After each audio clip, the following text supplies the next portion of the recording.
out, chat. Hop out. Okay. As soon as I know that everyone has returned with me, I will commence.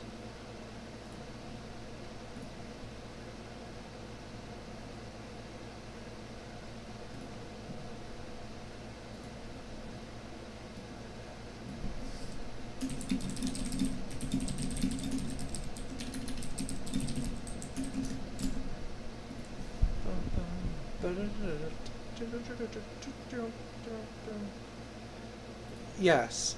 Well, maybe. Maybe. There's one more chapter. Who knows? Who knows? I actually don't remember if you have to face him again in the next chapter. But there's a 5th chapter, I'm pretty sure. And we'll see what happens.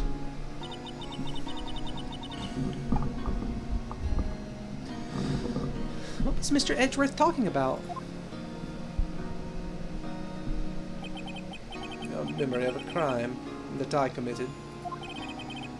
A memory of a murder. Do you really think Mr. Edgeworth killed? I don't believe it. Not Edgeworth. Some painful memory's been troubling him recently. But he'd never take someone's life. Never. Nick. Yo! How's everyone doing? What do you think of my performance today?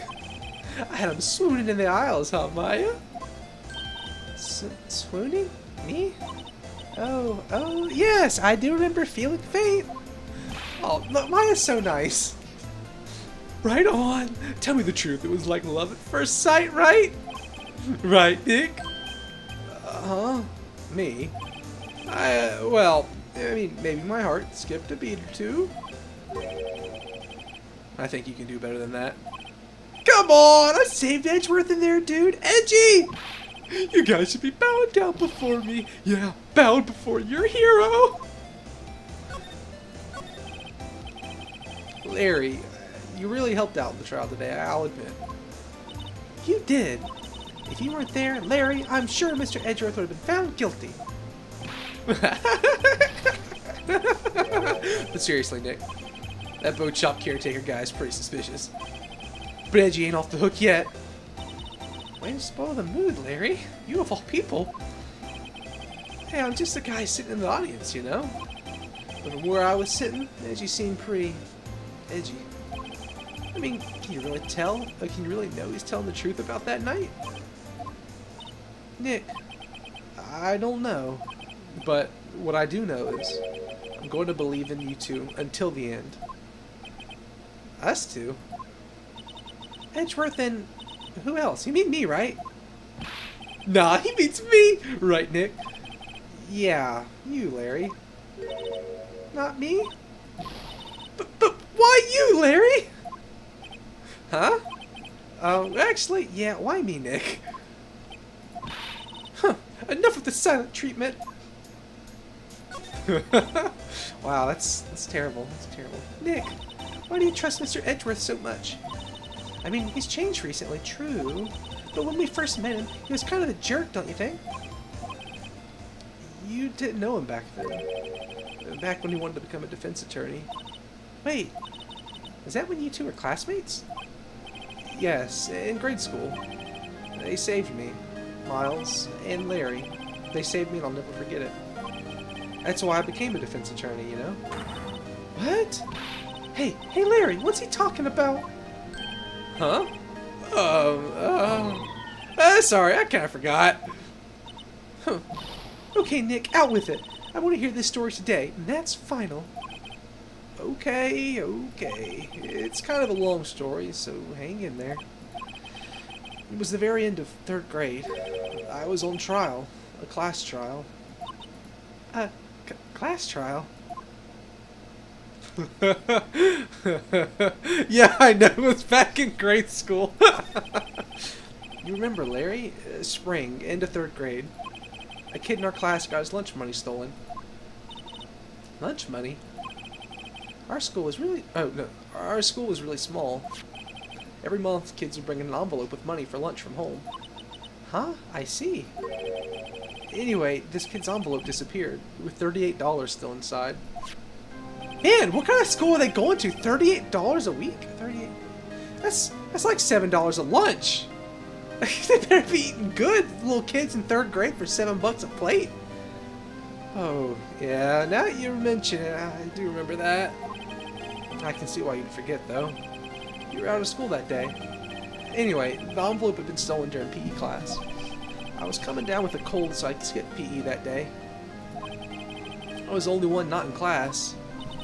So, they thought you did it? The 5th chapter is replaying as Edgeworth in this 3rd grade trial. For sure. For sure. Yeah, the kids in the class said I should be put on trial. Trial? So the next day we held a classroom trial with me as the defendant.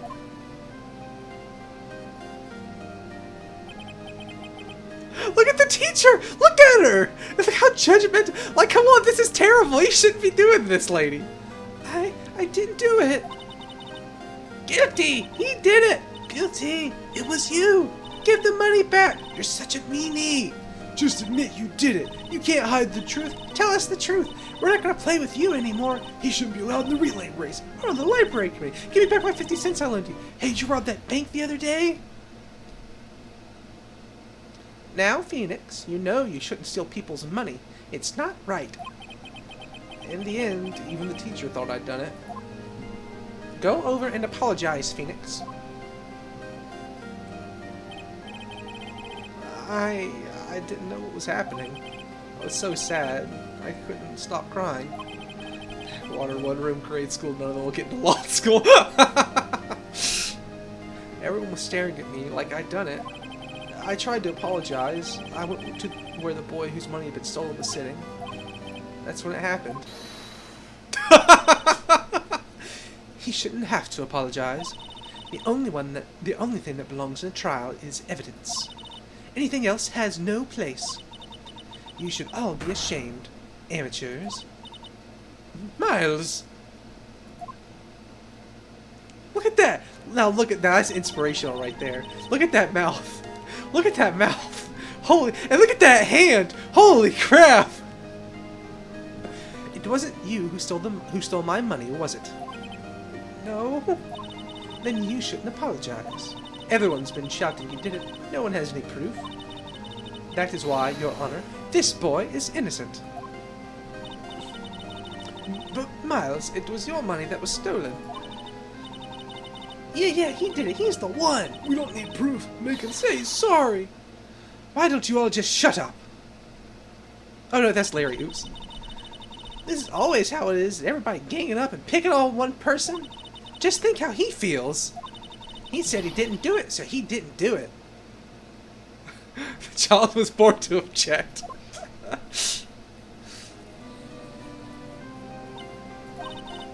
Very well. I will replace the money myself. This class trial is over. That's how it happened. After that, the 3 of us were the best of friends. I love Maya tearing up. Wow, I had no idea. It's so sad and happy. Yeah, I had no idea either. I mean, I forgot. That's where I learned what it meant to be alone. Totally alone, without a friend in the world. You did a good thing, Larry. Yeah, well, I was just lucky I took the day off from school. If I'd been there, they would have thought I'd done it. So I took it kind of personally, see? When something smells, it's usually the butts. Anyway, Edgeworth and I talked after the class trial. That's when I heard his father was a defense attorney. I remember his eyes would shine when he talked about his father. I'm going to become a defense attorney, just like my father. A famous defense attorney. With these giant hands of mine. Then, a few months later, he suddenly transferred to another school. The DL6 incident... Swap? Right, I'm not sure, but the transfer probably had to do with his father's death. That's so sad. It was several years later when I heard Edgeworth's name again. There was an article about him in the newspaper. Thank you. I make a great small child. What can I say? It's like the joke I told you the other day about what I had in common with oh, who was it? I said that about. Crap. That basically, oh, Flair. How the one thing me and Flair have in common is we both have the voice of a prepubescent boy. There was an article about him in the newspaper. The headline was something like, "Dark suspicions of a demon attorney. Fabricating evidence, manipulating testimonies, covering up facts." The article said he'd do anything to get a guilty verdict. Anything. But why? What happened? I mean, he's not the Edgy I used to know at all. And I knew him for like 7 whole months when he was in 4th grade. And 3rd grade. That's what I thought too. I tried to get in touch with him, I don't know how many times. He never replied. I guess he didn't want to see his old friends. I couldn't just drop it though. I wanted to meet him, to learn why he had become who he had become.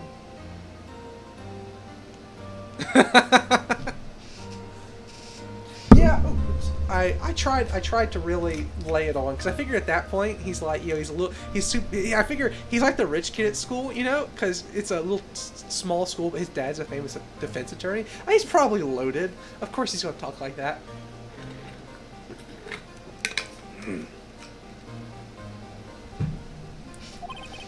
That's when I decided. Wait, you don't mean? That's why?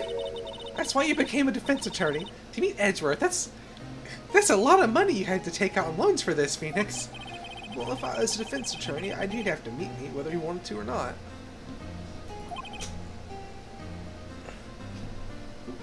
In court. Edgeworth believed in me, and I believed in him. He's in pain, and no one's on his side. I'm the one who knows the real Edgeworth. I'm the only one who can help him. I love Phoenix drawing parallels between Edgeworth potentially getting the death penalty. He's like being on death row, found guilty for a crime he didn't commit, for a murder. But there's parallels with the time that Phoenix was told to apologize to another kid because they thought he stole his money in 3rd grade. Whoa, Nick. So, is that why you helped me out for free, man? Yeah. I helped you because I believed in you. Except I don't remember saying I'd do it for free. Yeah, I don't remember that part. Oh, Nick! Nick! Nick, we have to save Mr. Edgeworth if it's the last thing we do, okay? Right. And it may very well be. First, there's that rental boat shop caretaker. From the law standpoint, yeah, true. From the legal standpoint of this setting, yeah, pretty much. You need to find out who or what he is. I'd settle for who at this point. Just so I can clean out some of the evidence I no longer need. Okay, let's go. To the boathouse. The boat rental house. Hey, pal. Long time no see. It's been like, I don't know, 6 whole hours. Oh, Detective Gumshoe. Close one today, eh? I got so worked up I snapped my tie in half. I only got 2 of them. Guess I have 3 of them now.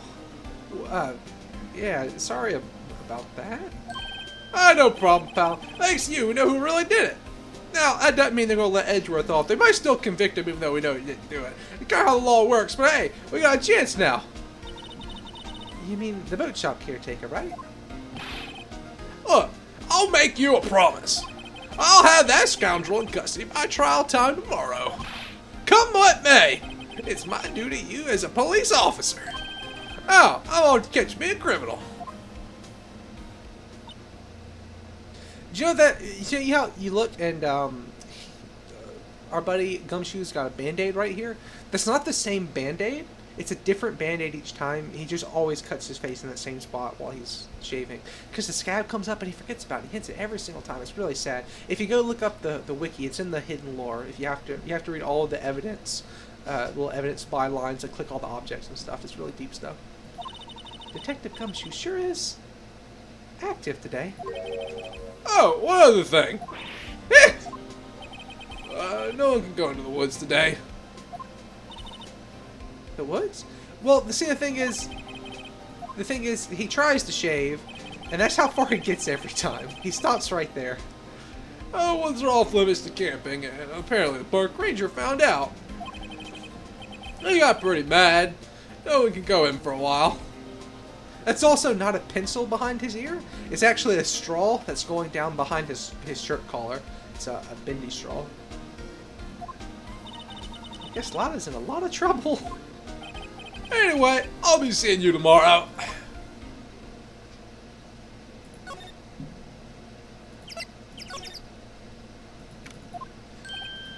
Huh? The steel eyesore's missing. Eyesore? Looks like the hot dog stand's closed too. I guess Larry's too busy worrying about Mr. Edgeworth to show up for work.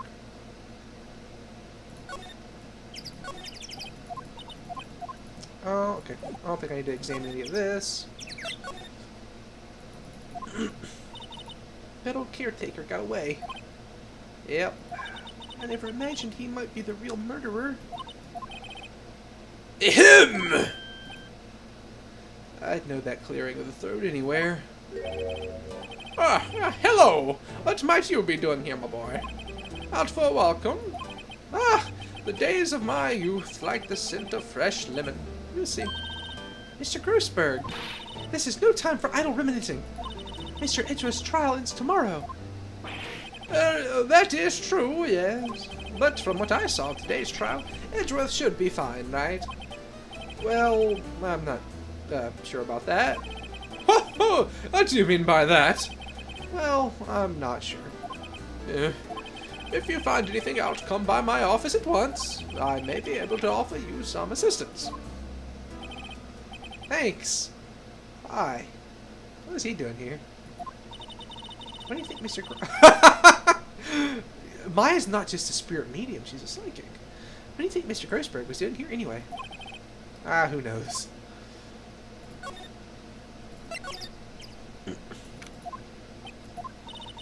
Nobody's home. Hello! Hello! Hey, it's Polly! Wonder where your owner's gone, Polly. Hello! Hello! I can't believe he'd run off and leave his poor parrot to fend for herself. Hello! Hello!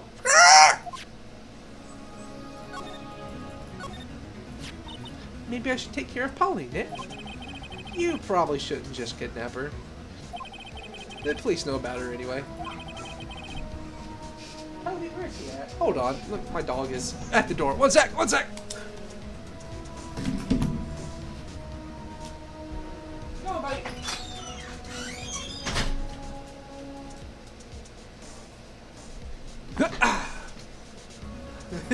It would be a super cool pet, sure. I agree. Wires all tangled. There we go. I'm sure they'll do something. Well, okay. Sorry, Polly. He says I can't take you. Ah, great. Now the bird's gonna hate me.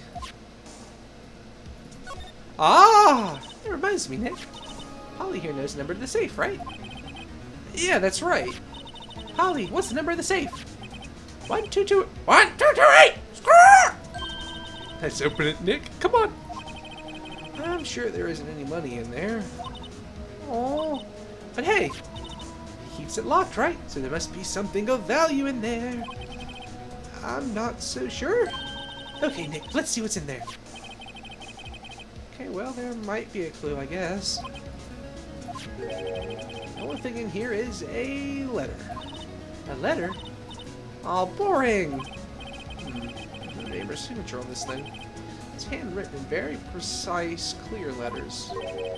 Get your revenge on Miles Edgeworth. Oh, Edgeworth! Nick! Why would Mr. Edgeworth's name be on here? Well, how should I know? I'm going to read the whole thing. Get your revenge on Miles Edgeworth. It also says, this is your last chance. Now is the time to get revenge on the two men who ruined your life. The rest of the letter goes on to describe the murder plot in detail. How to kill Robert Hammond framed Edgeworth. Calling Edgeworth out to the lake, getting on the boat, firing twice. This is exactly what I figured out today in court. It's all here in perfect detail. Oh, that's convenient. What do you think it means, Nick? I don't know. But it looks like these are instructions for the caretaker. When he killed Robert Hammond, called out Edgeworth, he was following instructions. But who could have written that letter? And what does it mean to get revenge on Miles Edgeworth? You know, from like a metaphysical sense, a philosophy. Like, what does it mean to get revenge on an Edgeworth? Look, I don't know, okay? But one thing's for certain. This letter is an amazing clue. There we go. That's convenient. It doesn't look like he used this kitchen much. Yeah, you're right. I guess the whole pasta restaurant thing was a lie. What? You thought he was telling the truth?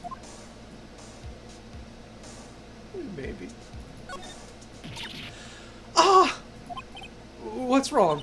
Huh? Oh, never mind. What? Tell me. Just when I saw the TV, I remembered. They're showing a Pink Princess special this week. Oh. See? That's why I didn't want to tell you. Maya is the inspiration for the Pink Princess. It's from the 3rd chapter. Which I might go back and replay the first ones on stream. Say, Nick, don't people usually put pictures of fish up on the wall to boast about them? Yeah, I guess so. I mean, pictures of fish they caught, right? Right. But don't the fish on the wall here look really puny to you?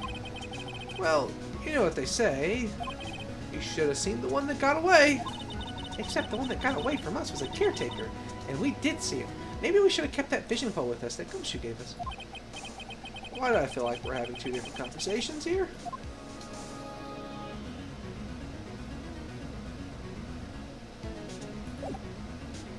Alright, we gotta find Gummy. We gotta find Gummy Shoe. And tell him about this new evidence we got. Gummy Shoe. Oh no, not Gummy Shoe. 1 day left, Nick. Yeah, I know. Well, no time to waste. Let's get going. We want to go to the Grossberg Law Office. What? I thought he said to come here. Now, don't be harsh. I'll have to come back later. Yeah, it was a letter detailing someone. So inside the safe was a letter that told the caretaker how to pull this murder off. So there's someone else involved.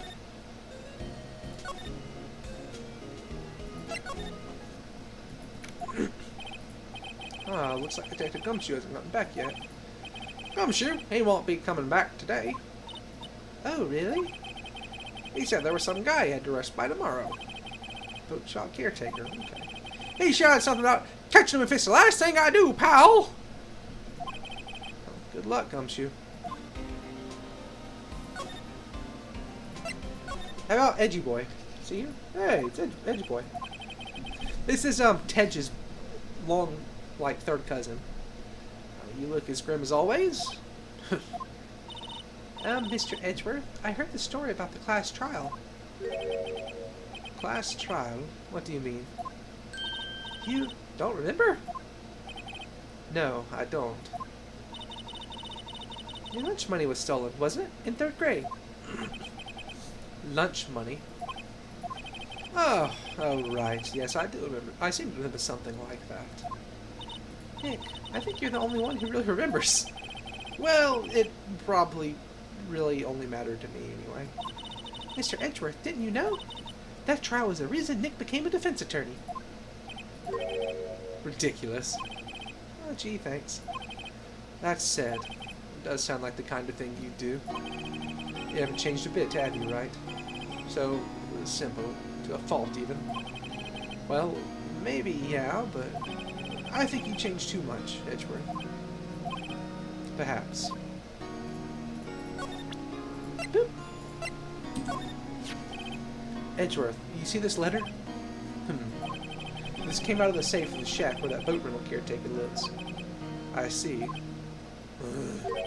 Revenge? On me? Who is that old guy, anyway? I don't know. I love when the music kicks in. I'm excited for when we get the turnabout again. So the final case of the second game is so good. It's so good. Let me just say. So that's going to be the hypest of hypes whenever I get to that one. Could he be an innocent defendant you got declared guilty or something? Nice, right, but I don't remember that old man. So he was following this letter then? Which means there was someone else behind it. Now is the time to get revenge on the 2 men who ruined your life. 2 men, meaning myself and Robert Hammond. It also says this is your last chance. Last chance? Wait, maybe he's talking about the statute of limitations on the DL6 incident? Wait, that old man! What is it? Do you know who he is? Yogi. Could he be Yogi? Yogi? The bear? The suspect in the DL6 incident. The one who was found innocent. Toby! Oh my goodness, you're fine! He heard someone outside, now he's upset. Hey, Edgeworth, why did you become a prosecutor anyway? You used to look up to your dad. You said you wanted to be a defense attorney, right? I couldn't let myself deny reality like you. What do you mean? My father was taken from me, and you want me to defend criminals? I'm sorry, right, but I'm not that good of a person. One suspect is apprehended in your father's murder, right? Yes, the man trapped in the elevator with my father. His name was Yanni Yogi. He had to be the shooter, any way you look at it. Yet, he was found innocent. That defense attorney got him off the hook. Which is interesting why Roberts might be targeted. If it's the people who ruined your life, this is the guy who saved him. That would be Robert Hammond. On that day, 15 years ago, the 3 of us were trapped in that elevator for 5 hours. When we were rescued, we all suffered oxygen deprivation. I had lost all memory of the murder. Lost your memory? Even now, I can't recall what happened in that elevator. That was the crux of Yogi's attorney's argument in court. He claimed Yanni Yogi had been not of sound mind due to oxygen deprivation. Yogi was released due to lack of evidence. Innocent. That's when I changed my mind. I started to hate defense attorneys. What's your relationship with Juan Karma? He's my teacher and a man who deserves my respect. I learned everything I know of courtroom techniques from him. So he's like my sister was to you, Nick. He is a perfectionist in all things. In court, in his personal life, he is obsessed with doing everything perfectly. Perfectly, huh? In all the cases he has taken on, none were left unsolved. And not one suspect was declared innocent. Ever. But that's... I know. It's possible some of the suspects were indeed innocent. However, it is impossible for us to accurately determine that in every case. All Von Karma does is his job, to find the suspect guilty, perfectly. In any case, it's nigh well impossible to find a weakness in him. Should a weakness appear, he would do everything in his power to make it go away. Edgeworth, what you're saying is true. You're headed for a guilty sentence tomorrow. He's right! There's no time to praise the enemy, Mr. Edgeworth! It's a strange situation in which I find myself, I'll admit. Yeah, no kidding. Yanni Yogi was a court bailiff at the time. We just happened to be in the elevator together 15 years ago.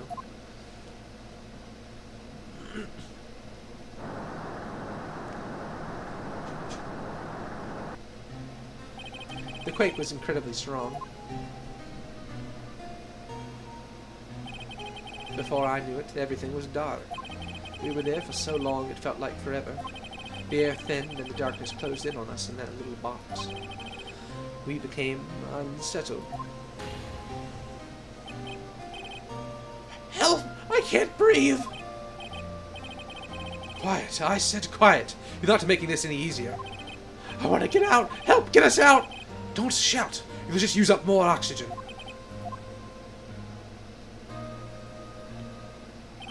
That's all I remember. When I came to, I was in a hospital bed, staring up at the ceiling.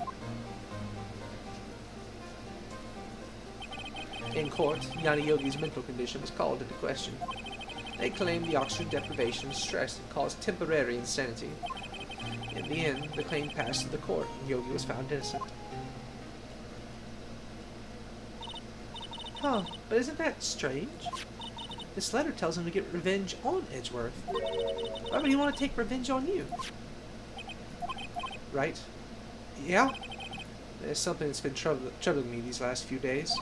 I don't know whether or not I should tell you. You mean the nightmare? Oh, hold on, let me see what this is. Oh, that's cute. My mom's sending me some pictures. She's got my nephew's at a little birthday party. It's a nightmare I've had. A memory of a crime that I committed. A crime you committed? A memory of a murder. I think the time has come to tell all. For the last 15 years, I've had the same dream almost every night. I wake up in a fearful sweat every time. What kind of dream? It's a dream about my father's killing in the dark. Help! I can't breathe! Quiet! I said quiet! You're not making this any easier. I want to get out! Help! Get us out! Don't shout. You'll just use up more oxygen. I can't breathe. You're using up my air! What? Stop breathing my air! I'll stop you! Ah! What are you? Stop breathing my air! No! Father! He's attacking Father! Then I see the pistol lying by my feet. I don't know if it was evidence from that day in court or the bailiffs. In a daze, I pick up the pistol. Get away! Get away from my father! Bang.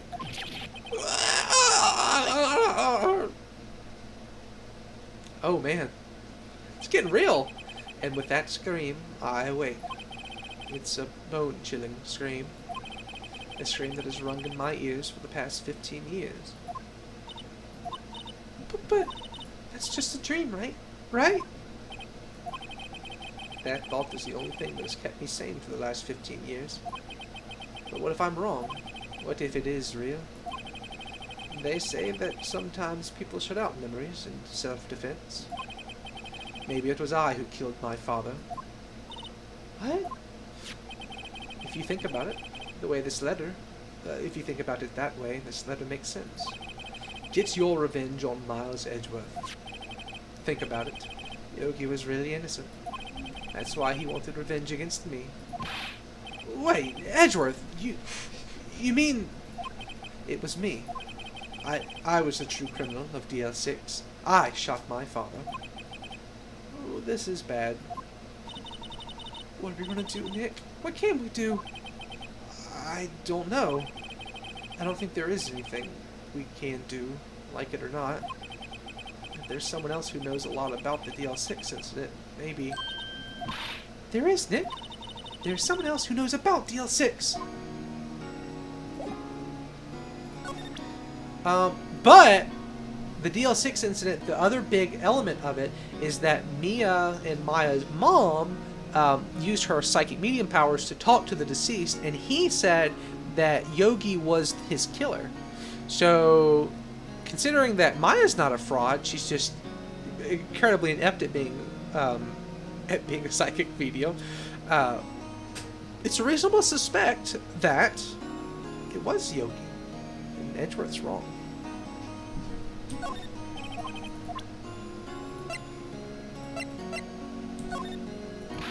Nick, no! That's a photo of his father. Don't show him that! Yeah, you're right. Now probably isn't a good time to dredge up those memories. Oh! Ooh. The plot thickens like good gravy.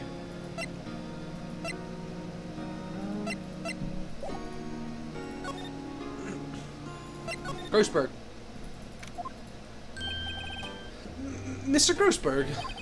Ah, hello there. What's wrong? You look troubled, my boy. No kidding. I can't believe you're not. My. Just calm down and tell me what's happened to him. It's Mr. Edgeworth. He... he I see. So Edgeworth dreamt he shot his own father. It's only a dream. Only a dream. I wonder. Wrong button. But what? If that's the case, then why do you two look so troubled?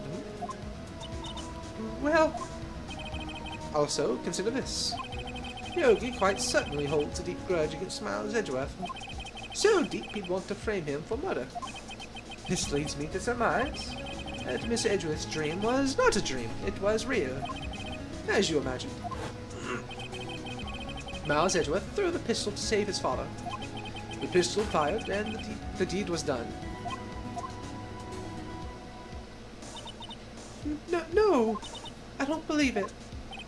Yogi was suspected of murder, and his career as a bailiff was irrevocably wrecked. Thus he sought revenge on Miles Edgeworth. This was his last chance, of course, with the statute of limitations so close. What do you know about Edgeworth's father? He was a defense attorney without peer. It sounds trite, but it's true. Well, he may have had one peer, now that I think about it. Your mentor, Mia Fey.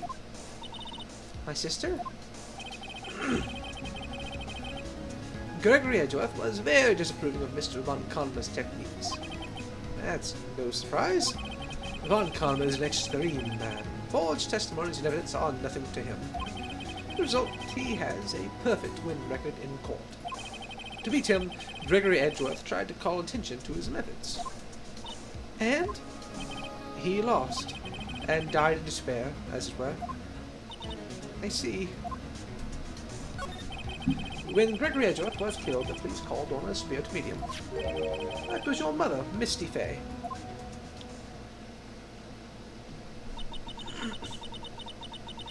I am Gregory Edgeworth. I have been killed. The one who shot me was the bailiff, Yanni Yogi. That's how they usually sound, in my experience. Yet Yogi was found innocent. That's when my mother left us. Everyone called her a fraud. That's right. Everyone thought she was, you see. Yet, now that I think about it, it seems the one who lied was Gregory Edgeworth's ghost. Gregory Edgeworth must have known who shot him. I don't believe it. So you're saying he falsified his testimony? That Edgeworth's dad lied to protect his son? It's only a possibility, mind you. I'm glad it does, but a possibility nonetheless.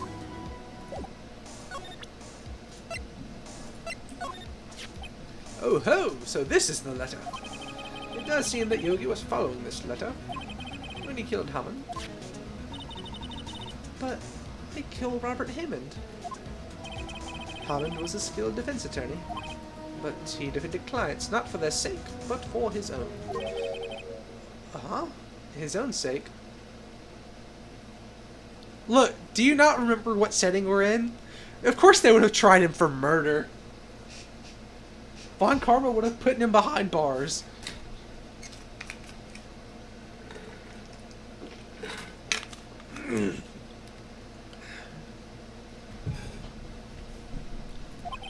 He never trusted his clients, that one. They would absolutely pin an accident on someone innocent. The only thing he trusted was his own ability. But he got his clients found innocent, so why should it matter? Actually, my dear, it's quite different. He won that innocent verdict for no one but himself. Yogi was a free man, but socially he was ruined. Huh?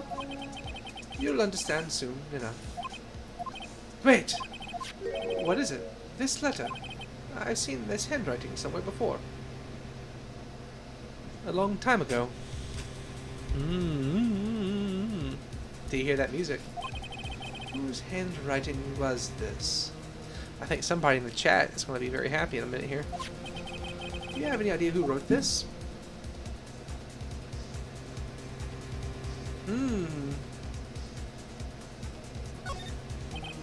Could it be Manfred von Karma? Von Karma? Why would he have something to do with this? Oh, well, I'm not sure. Oh, Von Karma. Von Karma. Wait! You're right, my boy! This is Von Karma's handwriting. I'm sure of it! I used to see it all the time on court reports. Manfred von Karstein! What? But that means that the one who told Mr. Yogi to kill was... Correct. Manfred von Karma himself. It could be that the people who did the dub are fans of Warhammer. Or not the dub, but the translations. What does this mean, then? Why would Von Karma want to frame Edgeworth? If it truly was Von Karma who wrote this letter, then he would know the truth. He would know that Miles Edgeworth had accidentally killed his own father. He'll say as much tomorrow in court, I should think. He'll press the point until the court finds Miles Edgeworth guilty. Oh no. But how could Von Karma know about Mr. Edgeworth's past like that? Even Mr. Edgeworth thought it was just a nightmare. That I do not know. Yet I do know that Von Karma is both persistent and a perfectionist. He may be seeking to satisfy a grudge against Gregory Edgeworth by hurting his son. What do you mean? It was 15 years ago. Von Karma met Gregory Edgeworth in court, and Von Karma did win. But didn't make it through the trial unscarred. What happened to the trial between Edgeworth's dad and Von Karma? Von Karma got the guilty verdict he wanted. He won the trial, but Gregory Edgeworth accused Von Karma of faulty evidence. And though he lost the trial, Mr. Edgeworth's accusations stood. Faulty evidence? It was the only penalty Von Karma has ever received in his career as a prosecutor. Gregory Edgeworth dealt a blow to his perfect trial record. Wow. It must have been quite a shock for Von Karma. He took a vacation for several months after that, you see. A vacation? Yes, an unusual event for the man. That was the first and the last vacation he's taken in his many years of prosecuting. Really? He doesn't take vacations? Like, go to the sea, or out of the mountains, or to go look for Gordy? Don't tell me he's never been to Europe! You have strange ideas about vacations, Maya. In any case, that was the only time he took a vacation from work. I believe the penalty upset him quite a lot. Odd, if he wanted to keep a perfect record so badly, why would he take such a long vacation? What do we do, Nick? Von Karma's going to bring up DL6. You can bet on it. What if Mr. Edgeworth pleads guilty to DL6? I won't let him. Yes, Mr. Wright. I hate to say this, but even accidental murder is murder, you know. See? See? I know that. I just believe in Edgeworth's innocence. I can't believe he'd kill someone. But Nick, Mr. Edgeworth admits it himself. His father must have lied to protect him from beyond the grave. I don't care. I know he's not guilty. It's not... No, what it is it's not manslaughter, it's Manfred's laughter. That was not a good one, but... You gotta remember, this is in future California. Mr. Wright, if you say so, I suppose I could go check again. The police file must hold something of interest. Mr. Grossberg, thank you. I can't promise anything. In fact, I think the chances of finding something are slim. I understand. Police materials.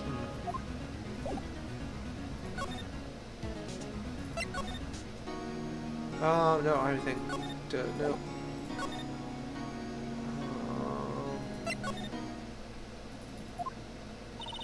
There's hardly anyone here.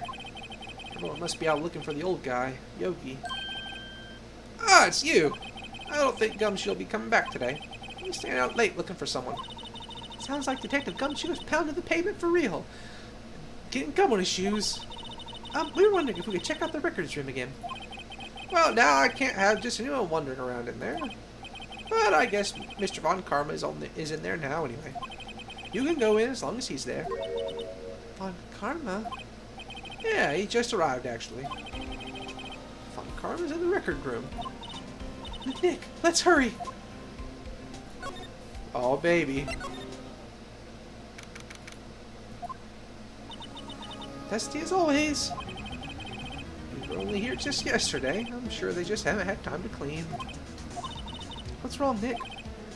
Nothing. I was just noticing that he isn't here. On Karma. Oh no. Huh? One of the drawers here is open. Someone must have been looking at it recently. The label says unsolved cases. Evidence. Unsolved cases. Nick! The file for DL6! It's completely empty! What? What are you doing in here? Oh crap! Look at him from head on! He looks so intense! Eek! Von Karma! You! How do you know my name? Huh? Have we met? What are you saying? We see each other every day, don't we?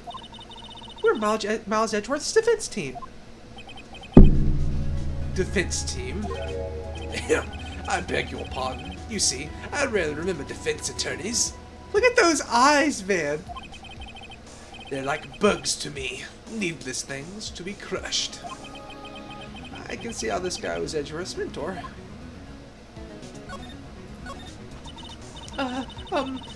Mr. Edgeworth is your student, right?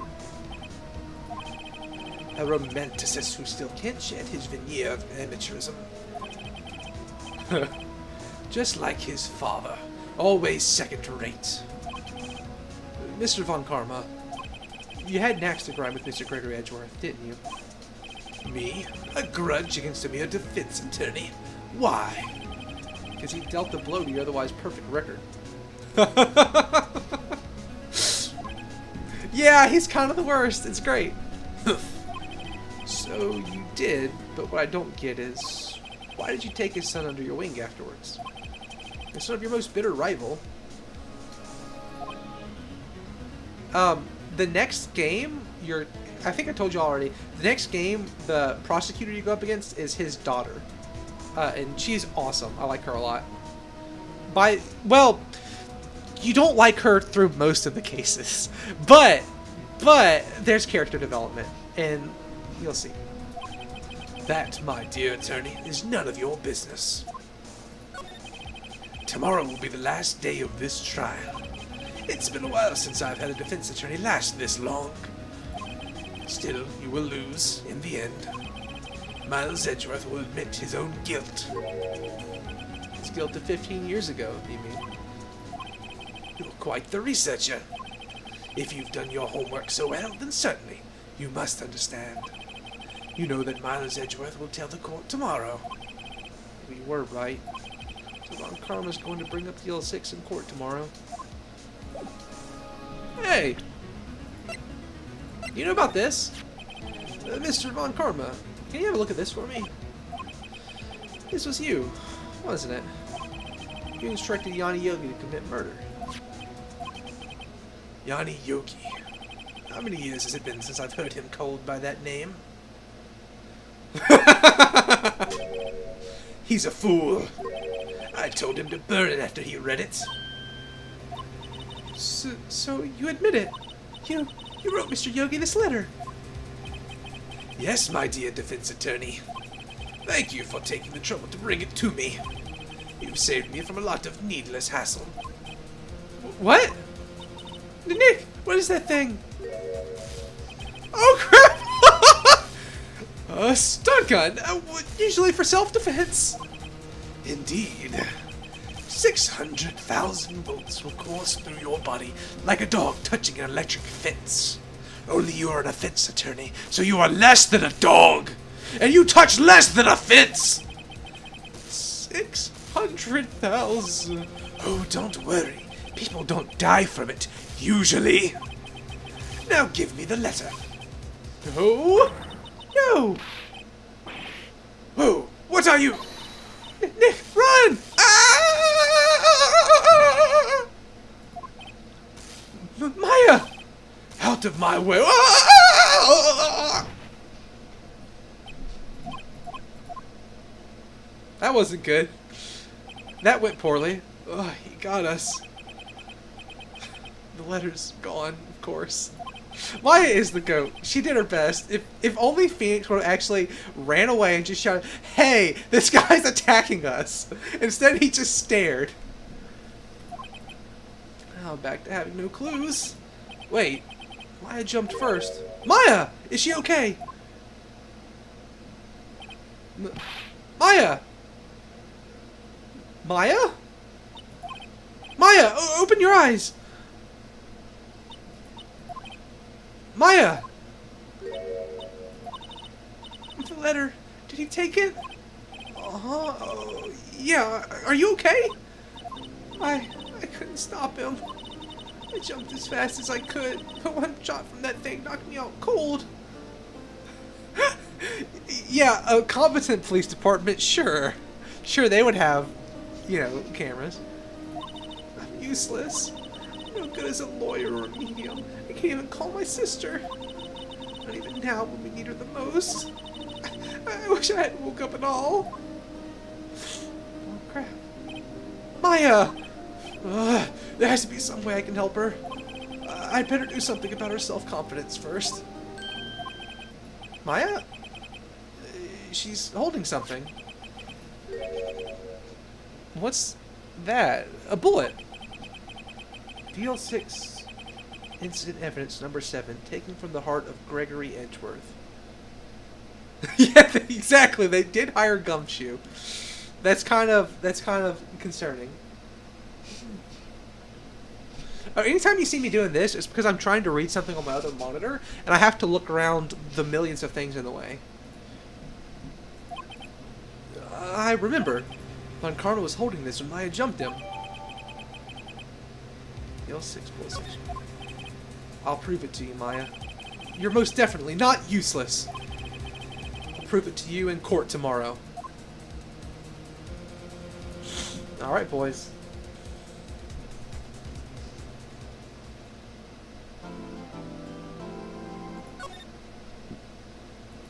Here we go!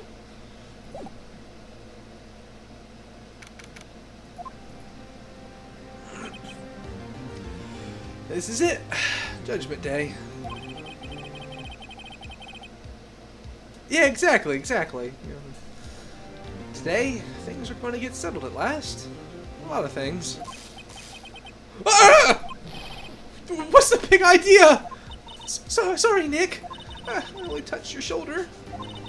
Guess the shock hasn't worn off from my run-in with the stun gun yesterday. It's like a little battery, a little Energizer bunny. Anyhow, today's the last day of the trial. Good luck, Nick. Yeah, thanks, Maya. Oh, wow. Edgeworth's looking glum as always. I hope Von Karma doesn't push him too hard. Oh! What are you doing? Sorry! I'm sorry. I just thought I'd cheer you up with a pat on the back. Maya, maybe you should go outside and discharge. Right, good idea. Try not to electrocute anyone on your way out. Hoya! Howl! That's my shock Gumshoe. Oh, what's gotten into that girl, man? Detective Gumshoe.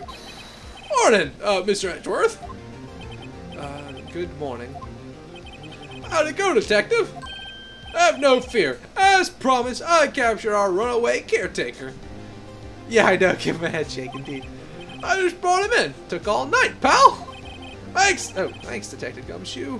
You must be tired. Actually, after all that shock I got the way in, I felt pretty good. Yogi says he's forgotten his own name. But that has to be a lie. I already want revenge on Edgeworth if he couldn't remember his past. He does remember. And I'm going to prove it. I will say, in Gumshoe's defense, he at least does the bare minimum you need him to do. He also is an absolute unit. The man is a beast. He is humongous. Court is now in session for the trial of Miles Edgeworth. I love that Edgeworth is still on trial, even though we've proven it wasn't him who did it. The defense is ready, Your Honor. The prosecution is ready.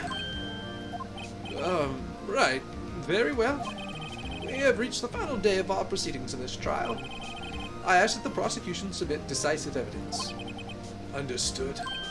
Oh, come on, don't be all silence for every little thing he says. It really is. Very well, Mr. Von Karma, your opening statement. Right. Thanks to Detective Gumshoe's efforts, the boat rental shop caretaker has been arrested. In yesterday's trial, the defense asserted that the caretaker was the murderer. However, the caretaker has yet to confirm this. I would like to ask the defense to cross-examine him as much as necessary. Very well. Please bring the witness into the courtroom. Ladies and gentlemen of the court, I believe you all remember our witness. He lives in the boat rental shop on the lake, from where he witnessed the incident. In addition, he has currently lost memory of his name and identity. Witness, why did you run away yesterday? The witness was not running away, as he will now testify. Ah, I see. Very well. Please begin your testimony.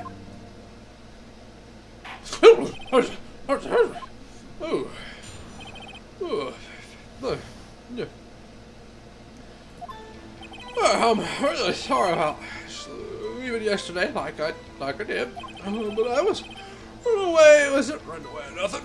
I went to buy some food for Policy. I figured I got nothing to do with this incident.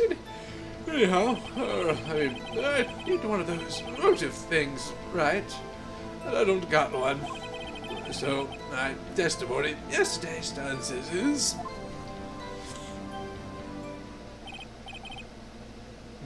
Very well. Let's begin the cross-examination, shall we? He has to know his name. Yanni Yogi. You're Yanni Yogi, and I'm going to prove it.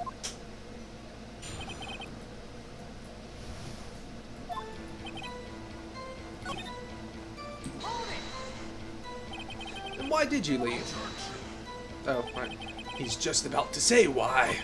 Is it so hard for you to sit quietly and listen while someone's talking? If I sat quietly, Edgeworth would be guilty in 3 minutes. Food? Well, always a bit of a gourmand, you see. She only eats these high-quality bird pellets from France. I only have them in the big pet shop downtown. Yeah, I'm trying to channel his voice again. I'm having trouble. But you weren't arrested until this morning. Why didn't you go back to the caretaker's shack?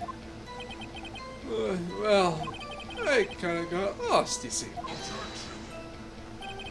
The witness has trouble remembering things sometimes. When the police apprehended him, he was on his way back to the shack.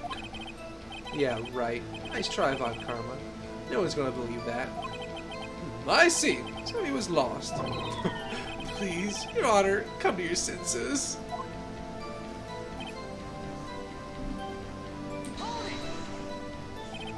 You've lost much of your memory, is that correct? Yeah, seems like it. How could you know that you didn't have anything to do with this incident? Or maybe you're lying about not having a memory, huh? You know exactly who you are.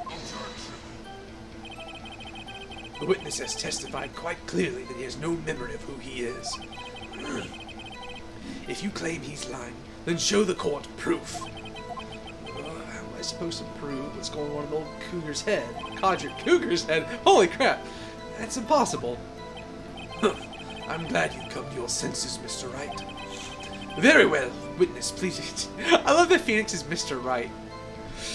So if any of the women call him that, he's Mr. Wright. Oh, that's great. That's got to be a great setup to a pickup line. You know? I mean, I need one of those motive things, right? I don't got one. How can you say you had no motive? I say you do. You had a grudge against Edgeworth and the victim, Robert Hammond. That's why you took revenge on them, right? Please don't make me repeat myself, Mr. Wright. The witness has no memory of anything beyond several years ago. He can't hold a grudge. It's impossible.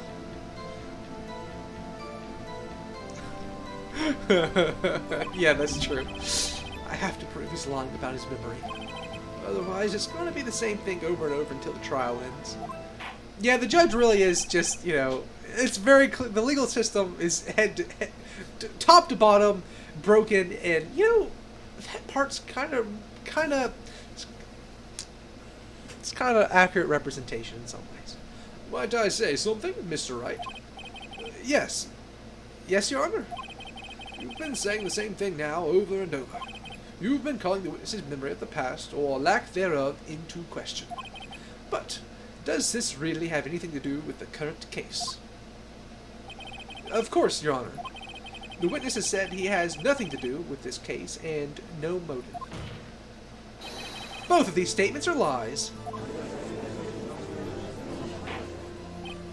Order! Order! Mr. Wright, there's a serious problem with your claim. Or are you saying you know who the witness is? Right through the skull. Well, it'll make more sense. Scratch a little bit more, and you'll remove enough material for it to make sense. Yeah, okay, we're on the same wavelength there. Good, good. Of course, Your Honor. Now this is interesting. I would like to know myself. So, who is he? Oh, don't play dumb with me, Von Karma. Mr. Wright, please tell us the witness's name.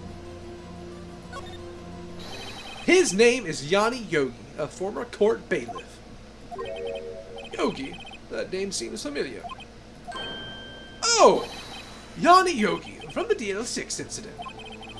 It figures the judge would have heard of it. It was such a famous case. But what does this mean? Your Honor, if this man is Mr. Yogi, then he has a clear motive. I know it was.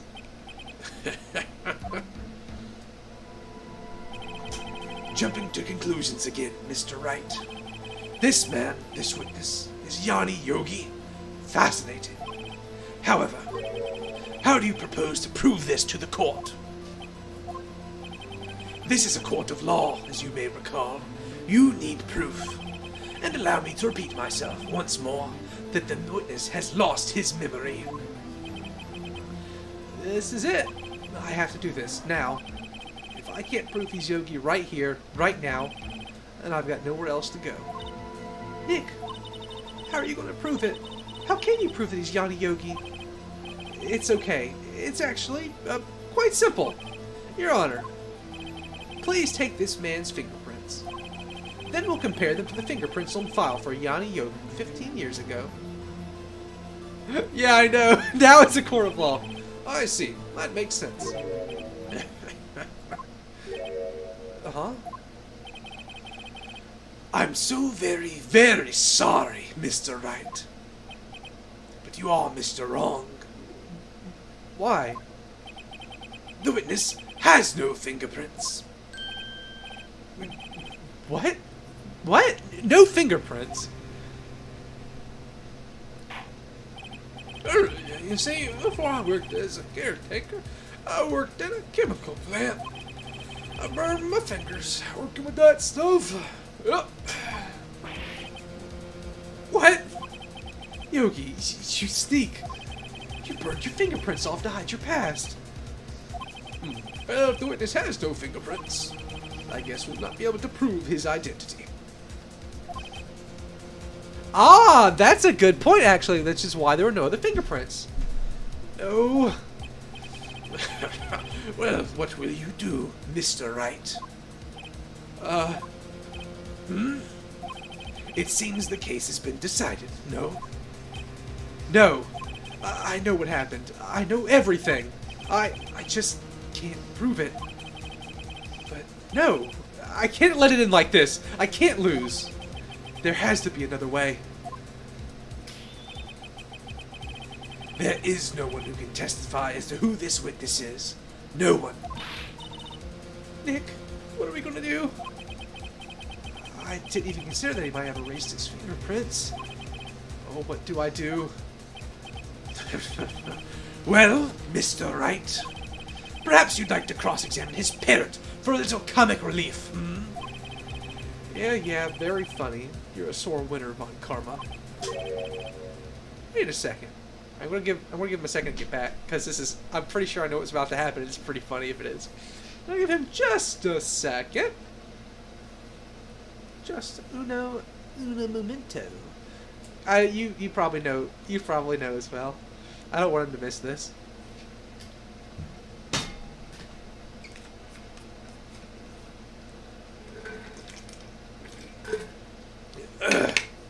It really will be. It really will be the most reliable witness thus far. We can't move on until he gets back, though. It would be a travesty for him to miss this. So when you get back, tell me. Okay, good. Wait a second. We have to now. So the context is we need someone, someone who can prove who this guy is. Cross-examine his parrot. What is it, Nick? No, you're not going to. Nothing. I paused like 2 lines after you left. Your Honor, the defense would like to take Mr. Von Karma up on his proposal. Take Mr. Von Karma up? On my proposal? Exactly, Your Honor. I would like to cross-examine the witness's pet parrot.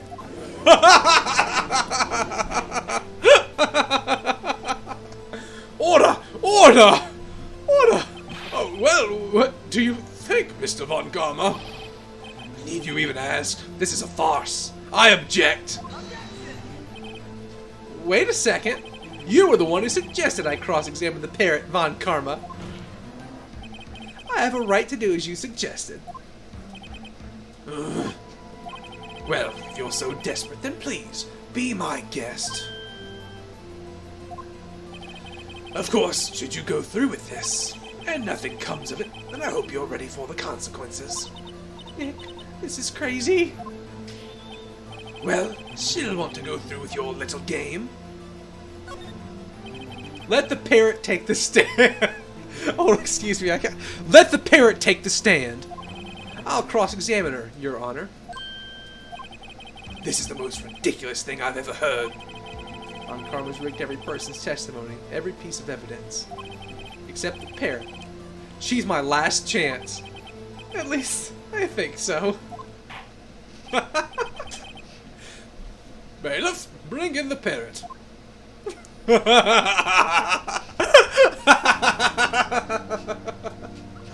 Oh, man. That's quite a bird. Please, tell us your name. Name. The witness is ignoring me. It must hurt to be ignored by a bird. Very well. Witness. Who is your owner? Please, testify to us.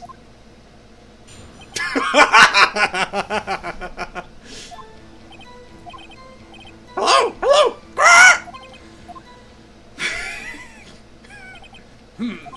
Certainly the most concise testimony we've had so far. Very well, begin your cross-examination. Right. What are you gonna do, Nick? I don't know. What do we do, Maya?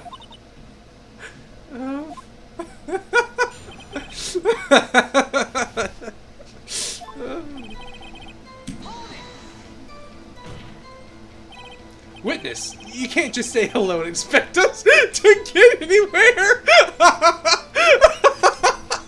Hold on. Witness, you can't just say hello and expect us to get anywhere. I want you to testify. Maya, you talk to her. Right, what do I say?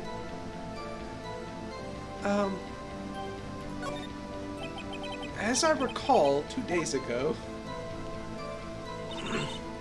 Polly, have we forgotten something? Don't forget the L6! If I can get Polly to say that here... That will prove that the caretaker had something to do with DL6. Polly, have we forgotten something? Hello! Hello! Squawk! That's not what you're supposed to say. Forgot something. We forgot. Hello! Hello! Squawk! Uh-oh. It's not working, Nick. She won't say it. Oh, this is ridiculous. Why won't she say it? Something the matter, Mr. Wright? Wait. Don't tell me Von Karma expected this. He couldn't have retrained the parrot. Could he? He couldn't have retrained the parrot. Could he? Did he train her not to respond when asked if we'd forgotten anything?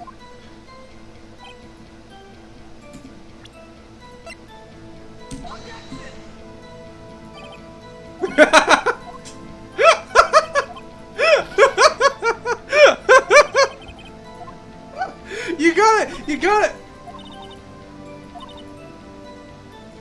You gotta give the bird, or you gotta give Von Karma credit. He sure doesn't play.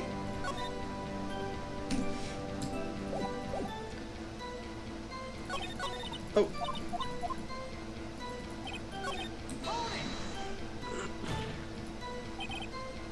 Witness, you're here to speak. You must speak to me.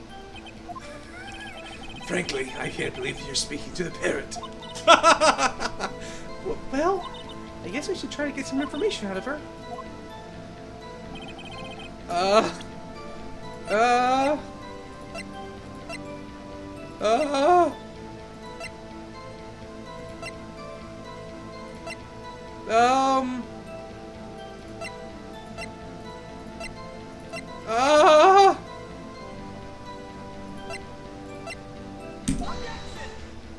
I'm just grasping at straws at this point. I gotta.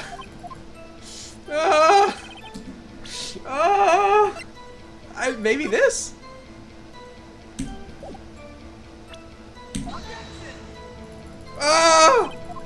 Okay. It's not looking good.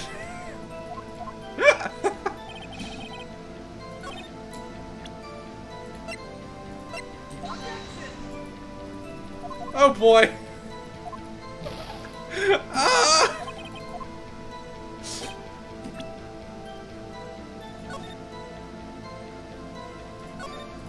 I'll try pressing again, but I'm pretty sure that I've done both.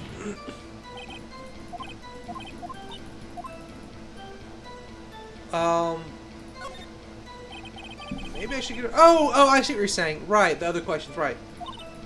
Polly, what's your name? Polly. Squawk! Mr. Wright, I think we've established that this parrot is named Polly. Does this have something to do with the owner's identity?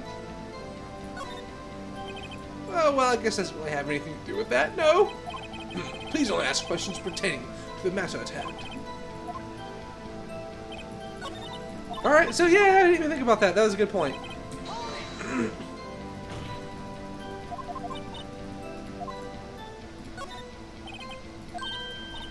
Huh? The safe? Why? Let's just try to get her to say anything, okay? Polly, what was the number of the safe in the shack? Wait a minute!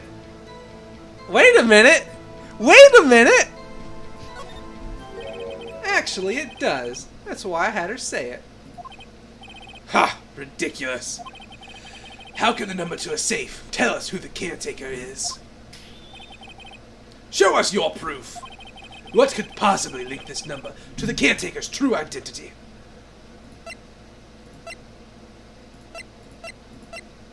Where is...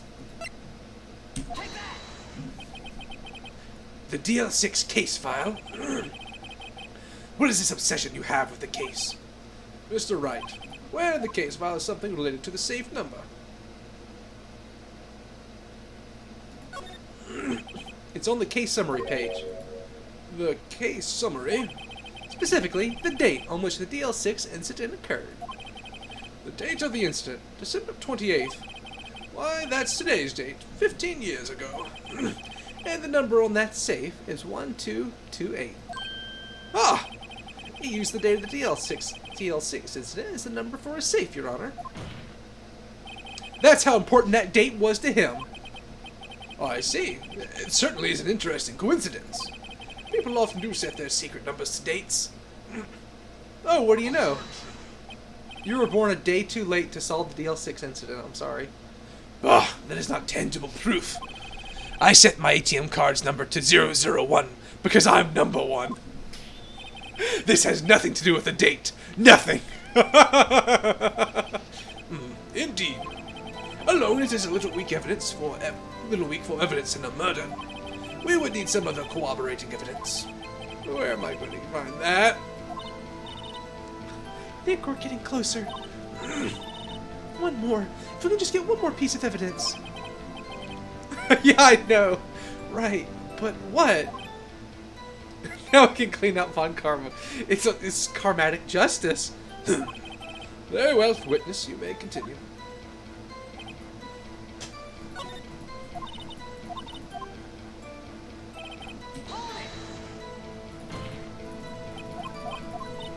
Will she say something now?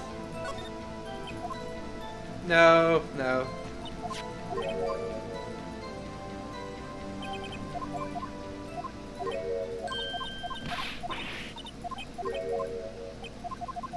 Okay. I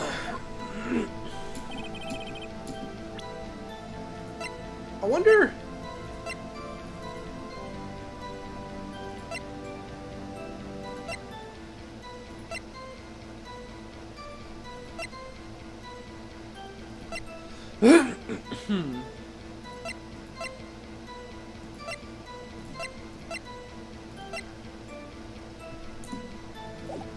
I tried doing that, I think. Well, maybe... Wait, yeah, maybe you're right, actually. Can I actually open the case file? I can.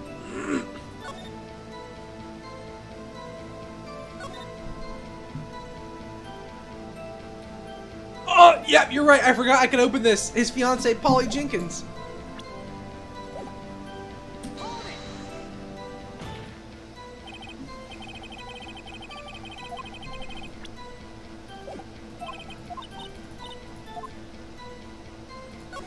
Here we go.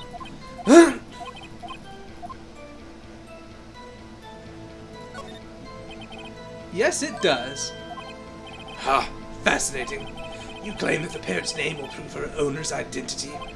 Then show us this proof. Nick, don't you think you're taking the bluffing a little too far?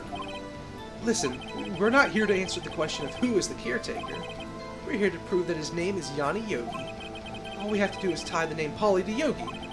Your Honor, proof that the parrot's name... Oh, yeah.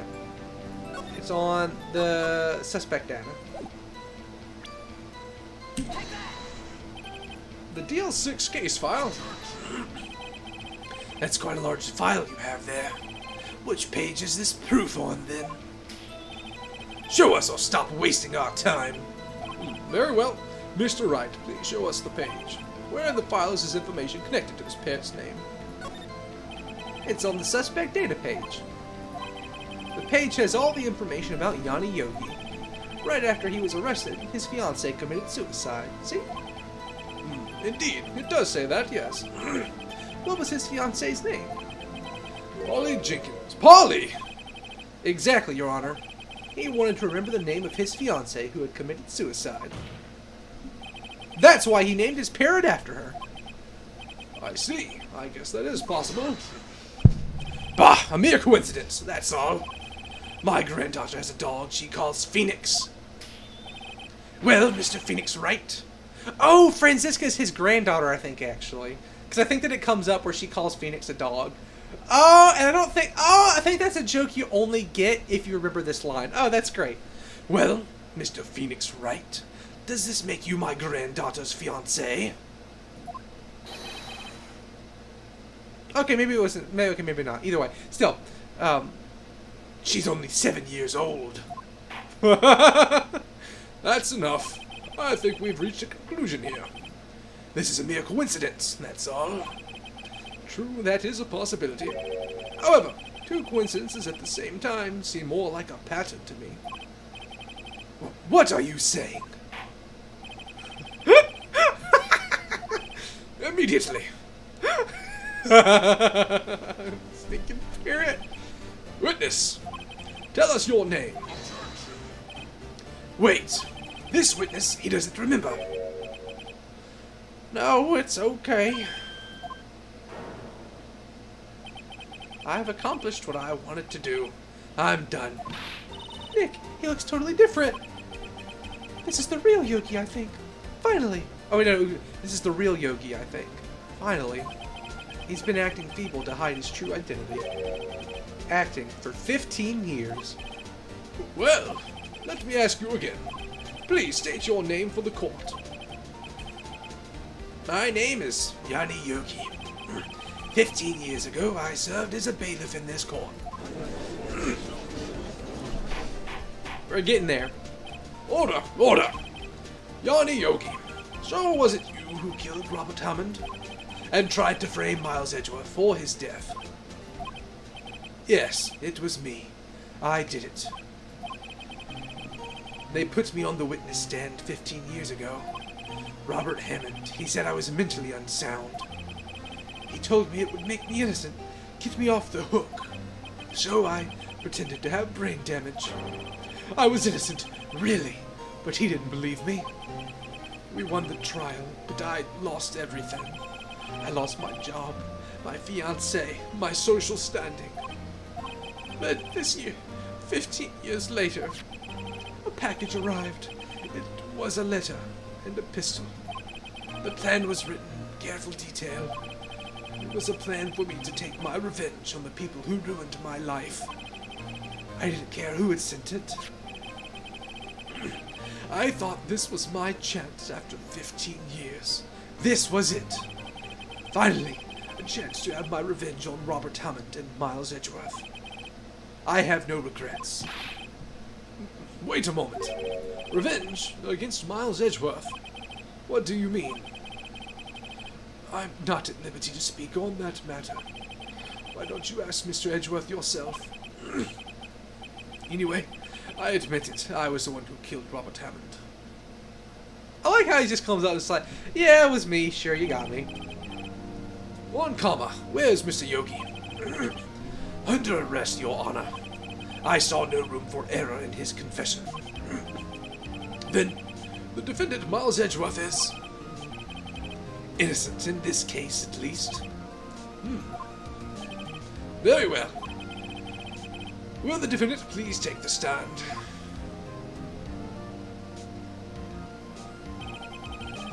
There are a few mysteries left unsolved. Still, you are cleared of suspicion for this particular case. So I would like to pass judgment on the murder of Mr. Robert Hammond. Any objections? I don't believe it. Why isn't Von Karma saying anything?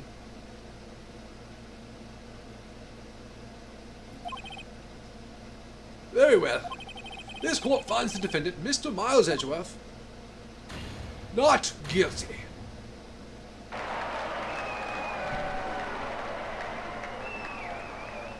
Who knows? We gotta wait and find out. That is all. This court is adjourned.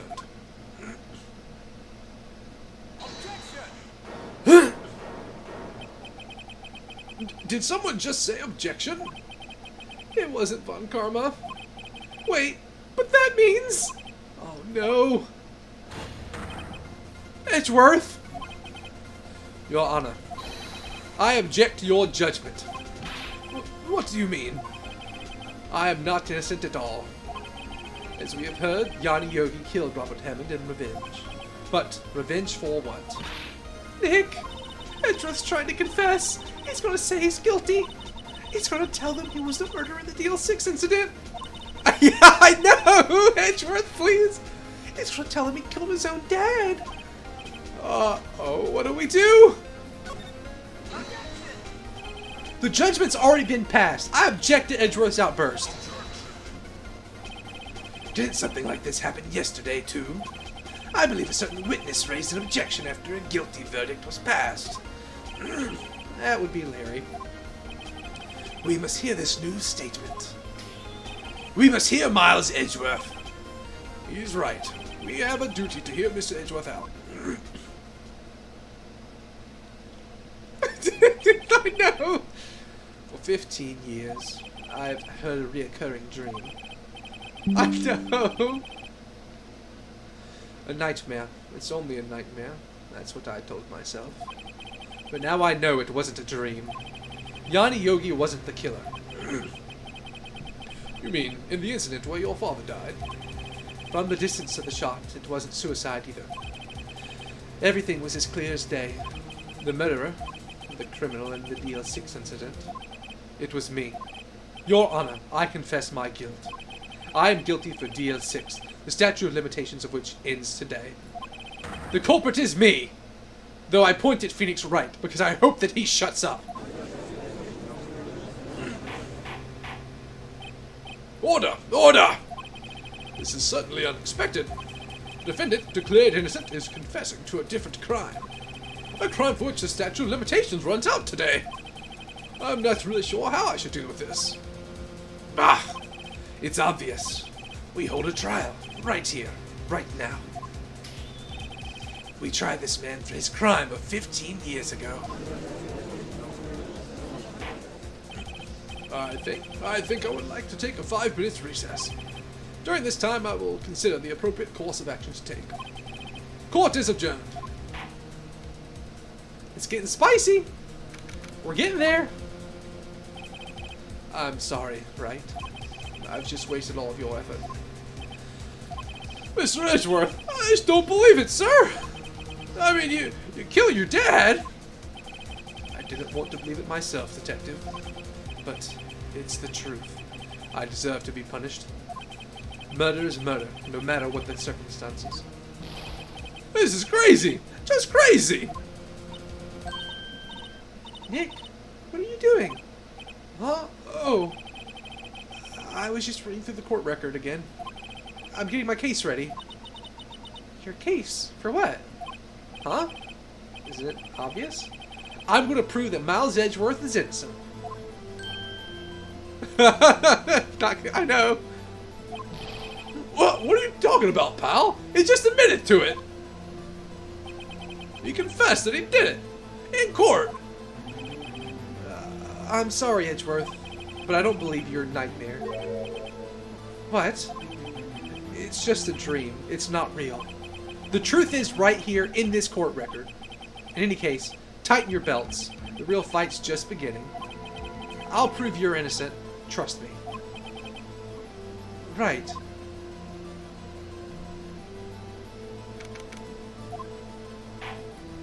Here we go. Now then, I would like to resume our trial. Judge, Miles Edgeworth has admitted his own guilt. He has confessed his crime. Let us begin by hearing his testimony. Then, though pointless, let the defense do their cross-examination. Yeah, there's a few there that he has done. The statute of limitations on the DL6 incident runs out today. Though it's unconventional for me, I'd like to run this one by the book. I see. Does the defense have any objections? No, Your Honor. On karma, you knew this was going to happen from the very beginning, didn't you? Very well. Will Miles Edgeworth take the stand?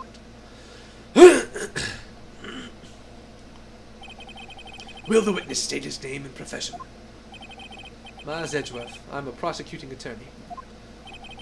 Mr. Edgeworth, 15 years ago, you mistakenly killed your father, Gregory Edgeworth. Is this correct? It is correct. Then testify about this matter to the court. When Edgeworth was telling me about his dream yesterday, I noticed something. One detail didn't quite fit. That will be the key, but only if I can get it to work. Please, please.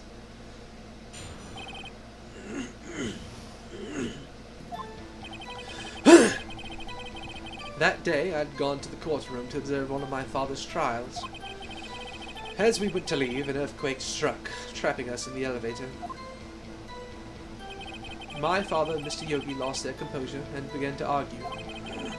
Just then, something heavy fell at my feet. I picked it up and threw it at Mr. Yogi. I wanted them to stop fighting. A moment later, there was a single gunshot and a scream. It was a terrible scream. I remember it to this day. That's all. And until now, you thought this memory was a dream. We were stuck in that elevator for 5 hours. The oxygen in the elevator ran out, and I lost my memory of the events. Bah! The same claim Mr. Yogi has made. Very well. Mr. Wright, your cross-examination, please. Yes, Your Honor.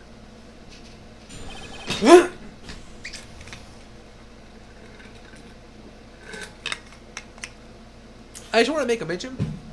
As part of my training for CPS, we had to do mock trials to get a feel for what it would be like to take the witness stand and to testify.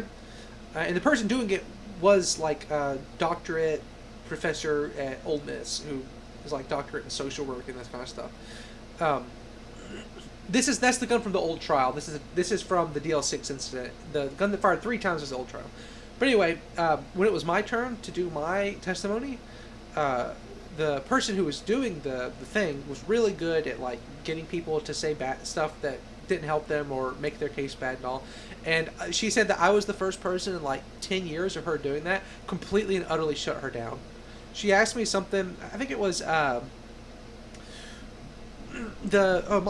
client something because he is a man. What's your definition of a man, Mr. Pig? And my response was something along the lines of, without missing a beat, my personal opinion on being a man has no relevance on my professional opinion on this matter. And she just completely like froze after that.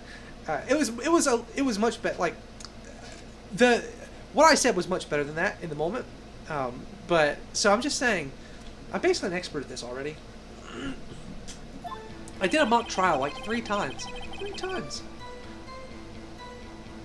Okay, I don't think I need to press that. Okay, I see what you're saying. So there were 3 people, including yourself, trapped in that elevator? Yes, myself, my father, and Yanni Yogi. We were fine at first, but then as time passed, no one came to help.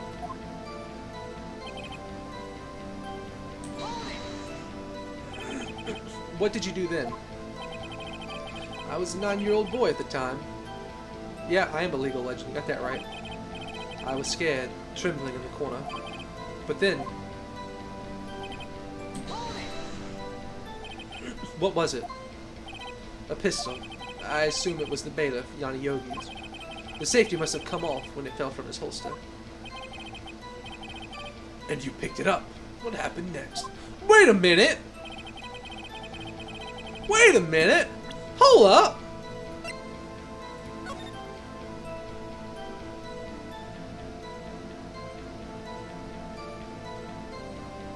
He's dead down here, but the bullet hole's right there.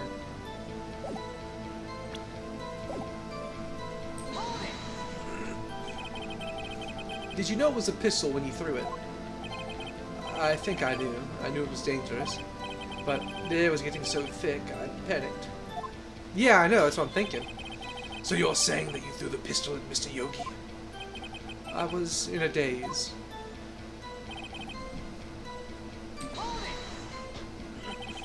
The gun fired once.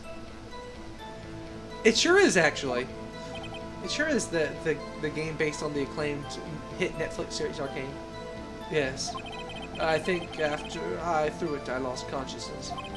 Since then, they've echoed in my head every day. That gunshot and that horrible scream. The scream?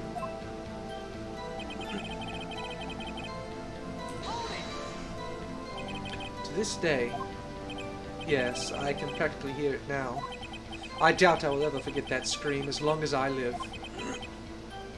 There it is. One part of that testimony clearly contradicts the evidence. But I don't know what it means. I'd better find out and quick. Okay, so what does the scream have to do with it?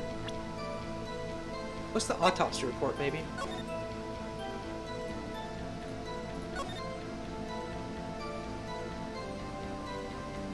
Oh! The murder weapon was fired twice. Oh!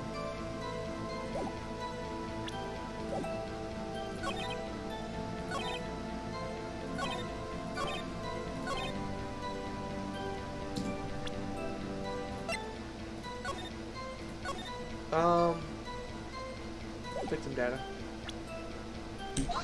It was, you're right. Are you sure you only heard one gunshot? Yes, I'm sure of that. I heard the shot and the scream, and everything faded. I was unconscious until the rescuers came. I see. No, Your Honor. Unfortunately, you don't. Look at this file one more time. This plainly contradicts the witness's testimony. You do enjoy dragging out that file, don't you? I don't accept this evidence unless you can tell us what page it's on.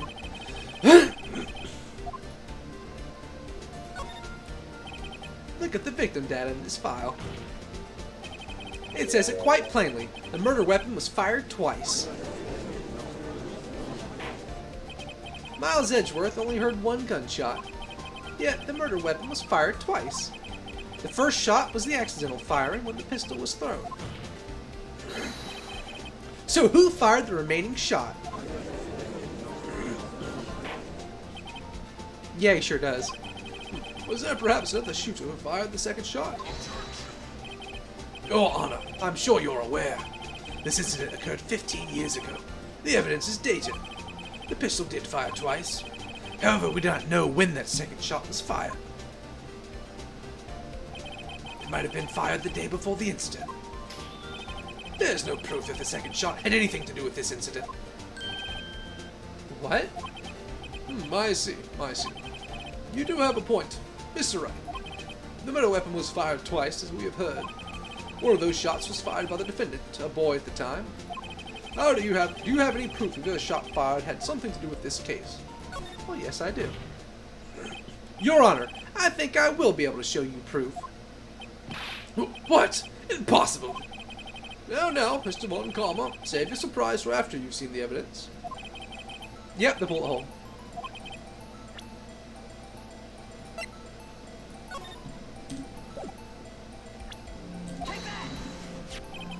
Look at this photograph.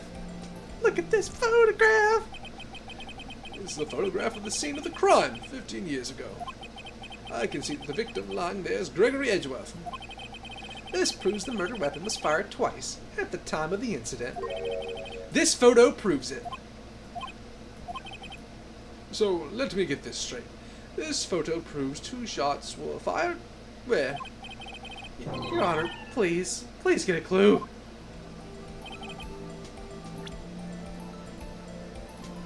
Boom! As should be obvious, the contradiction is here. I see, a bullet hole in the door. Your Honor, Gregory Edgeworth was killed by a shot from the pistol. Yet there's also a bullet hole in the elevator door. We also know that the murder weapon was fired twice. Thus, someone other than Edgeworth fired that second shot.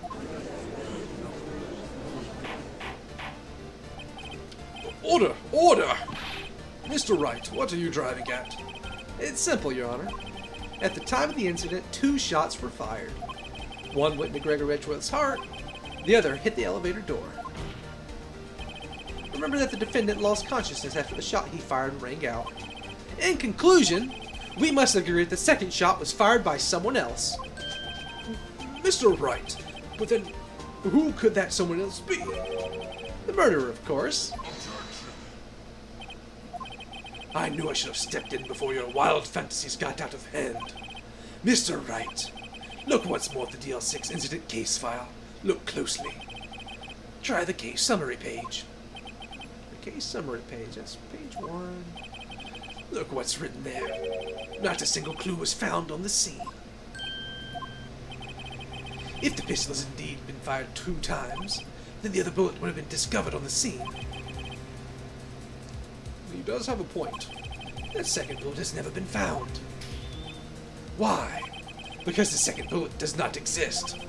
The bullet that claimed Gregory Edgeworth's life was the one fired by his own son. That is the truth of this matter. The whole truth. It was undoubtedly something else that made that bullet hole in the door. What? Order. I will have order. Mr. Wright, you has proven one thing to us quite clearly. That the murder weapon was fired twice at the time of the incident. However, as Mr. Von Karma says, the second bullet fired was not found. It is highly unlikely that the police merely overlooked this second bullet. So all we have is the single bullet fired. I'm afraid I have to discount the defense's claim. I praise the judge for his wisdom in this matter. Couldn't have been a bullet, I know. Ah, how did this happen? I don't believe that the second bullet didn't exist.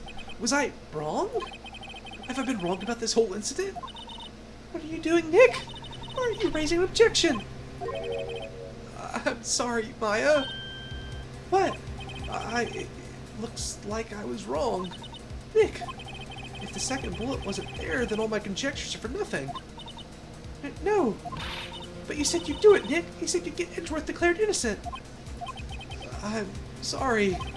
It's just, when I saw the photograph, I thought the 2 shots had been fired. I was so certain of it. I thought I'd won.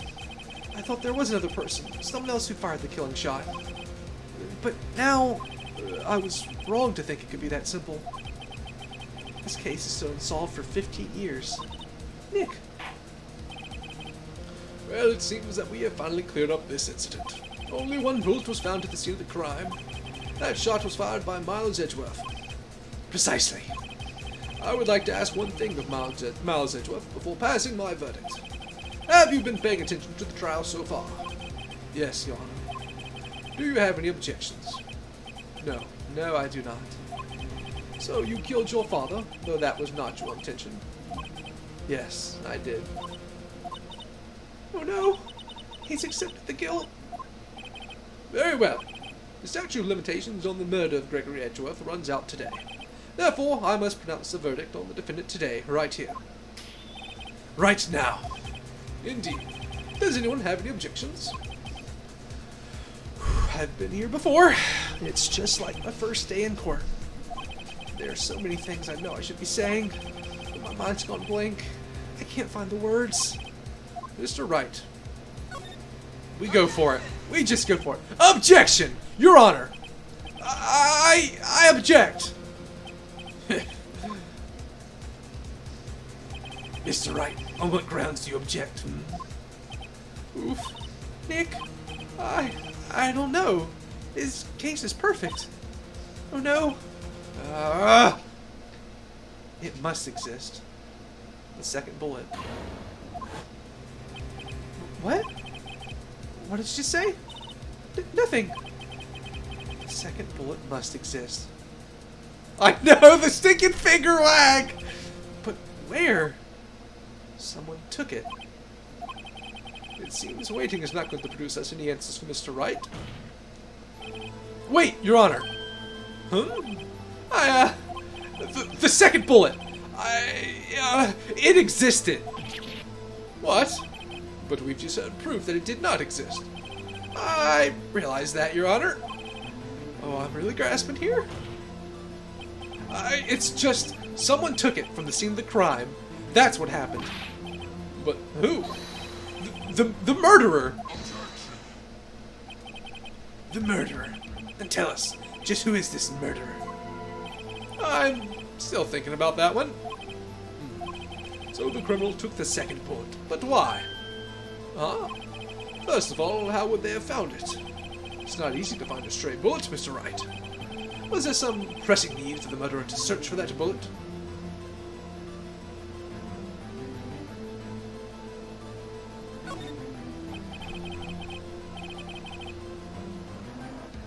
So,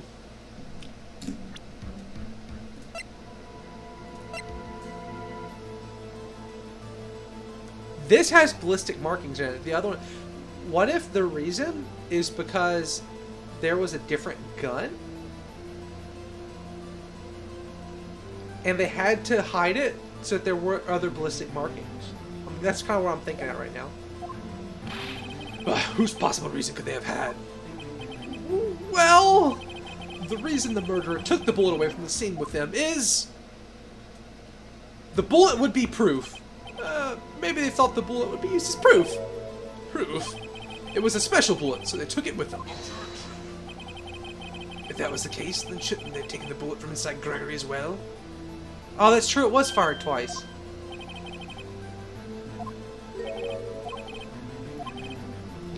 Oof.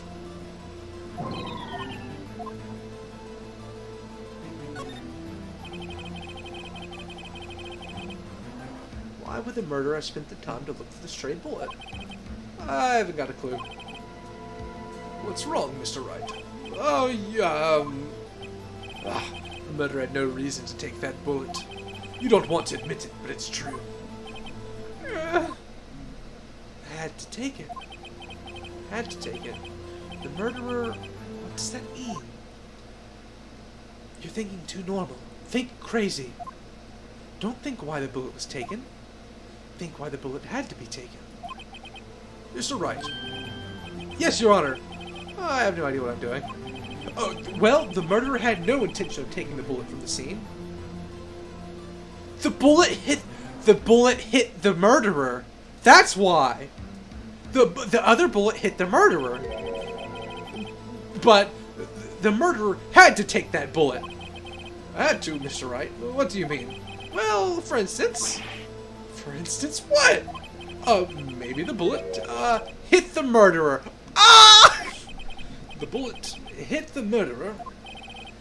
Just saying, for instance. I mean, if it hit you, you would have to take it with you, wouldn't you? It's not like you could perform surgery right there. You know?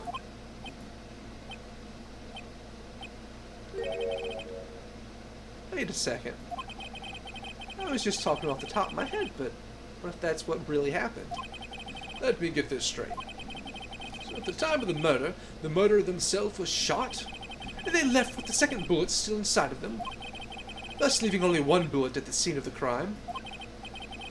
Yeah. I guess that's how it would work, yeah. So there's a problem with that. The other two people rescued from the elevator. Miles Edgeworth and Yanni Yogi were both unharmed. There was a bullet hole, yeah.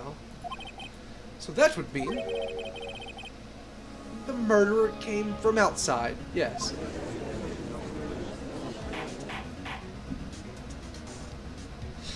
Can I just point out, I have a metal detector in my inventory still. The two men fight inside the elevator. Trying to stop them, the boy picks up the pistol at his feet and throws it. The pistol discharges and the bullet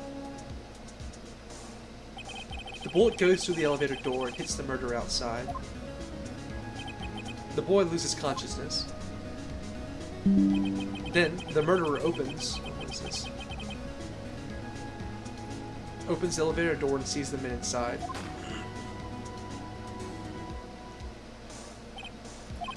Mr. Wright, you are truly the most unpredictable defense attorney I have ever known. I can tell you're grasping, yet I cannot deny the possibility of what you say. What you're saying, deny it! Deny it! No one involved with the incident was wounded. There was no murderer. No one was wounded at the time of the incident. He's right. I can't think of anyone. Hey, Nick.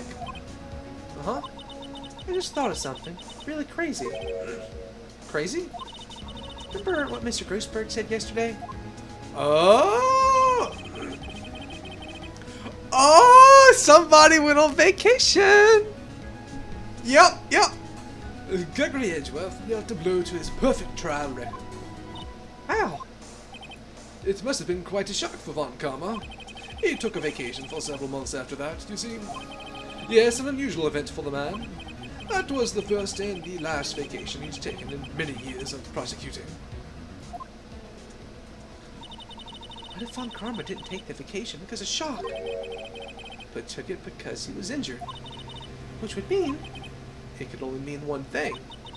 He was the murderer in the DL6 incident. He was the man who shot Gregory Edgeworth. It was Von Karma. Oh man, there's something wrong, Mr. Wright. You seem dazed.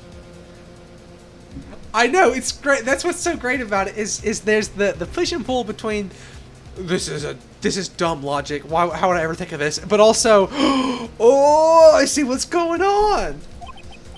No, Your Honor. Well, you have indicated the possibility that the murder came from outside. Can you give us the name of your suspect? Uh-oh. Should I come out and say it now? Your Honor, there is a suspect. One lone suspect. Well, this is certainly interesting news. Very well, Mr. Wright. Who is your suspect? Oh, my hands are shaking. What? Von Karma! Von Karma? Ah! And the music drop. You mean the Von Karma, the prosecutor, the one standing right over there? Ah, you don't object? I see no need why honor this ridiculous outburst with my objection. Because you took a vacation for several months, starting the day after the incident. Yet you pride yourself on a perfect record. Why would you take such a long vacation without any reason? So you're claiming that I took a vacation to heal my injury from the incident? Fascinating. Prove it. I would have needed surgery, no?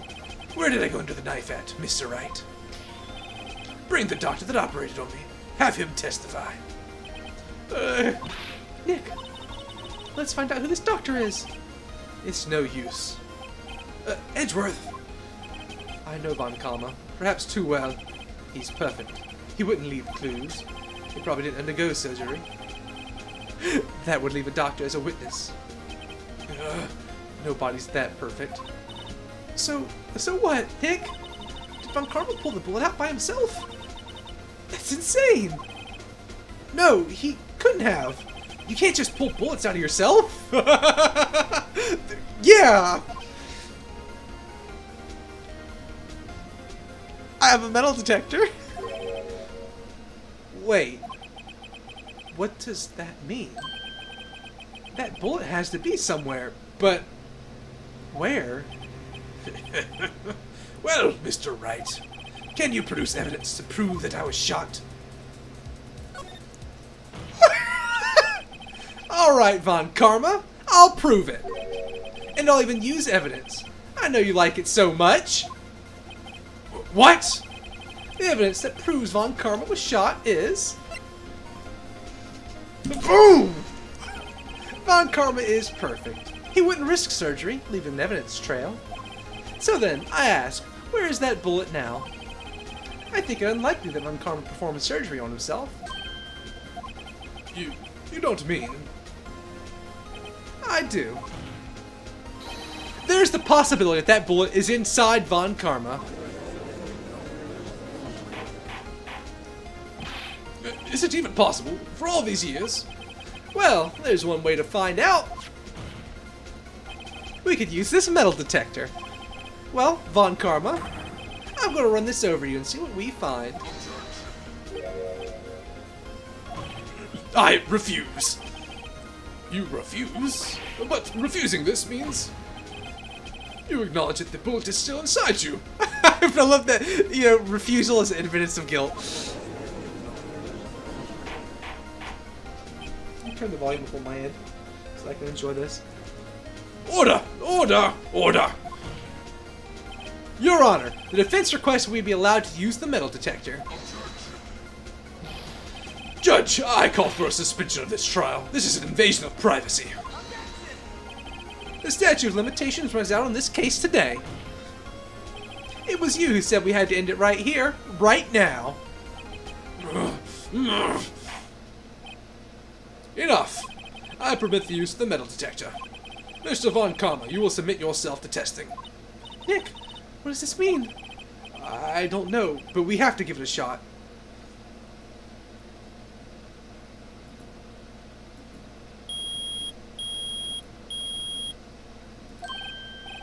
It reacted! Something's inside his right shoulder!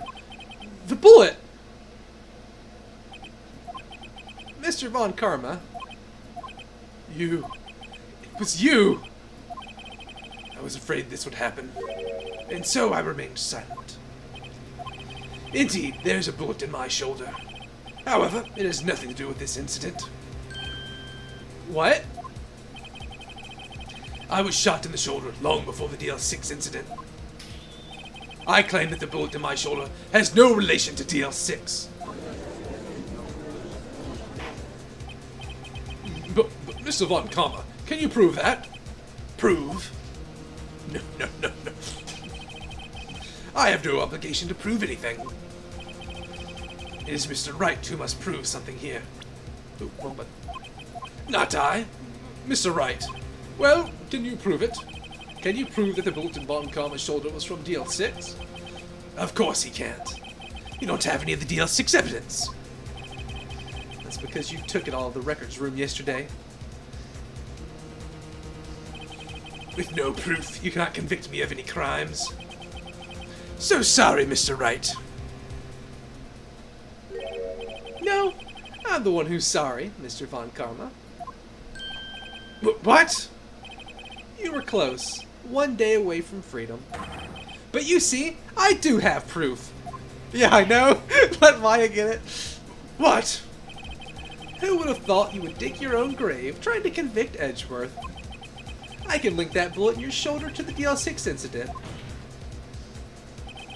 And here's my final proof. That's a bullet. Where did you get that? This is the bullet used in the DL6 incident. This was taken from the heart of the victim, Mr. Gregory Edgeworth. The bullet is preserved quite nicely with all that ballistic markings intact. The bird is the final proof. Ballistic markings. You may recall this term. The bullet's fine too. It came up in the first trial 2 days ago. Ballistic markings are the fingerprints of a weapon. All bullets fired from a gun are marked with that weapon's unique pattern. By examining the markings, you can tell which weapon fired the bullet. It's quite accurate. We have 2 bullets in our possession. One, the bullet removed from Gregory Edgeworth's heart. The other, Mr. Von Karma, is the bullet. The other, Mr. Von Karma, is the bullet buried in your shoulder. We can analyze both bullets, and if the markings matched, we would know that both bullets have been fired from the same gun. Yeah, I guess it does mean that.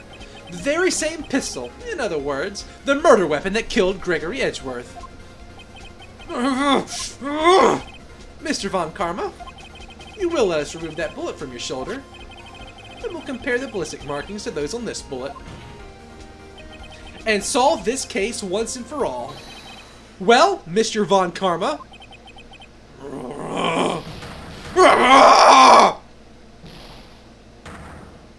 Yeah, I think that Jake's right on that one. I think it was just a crime of opportunity.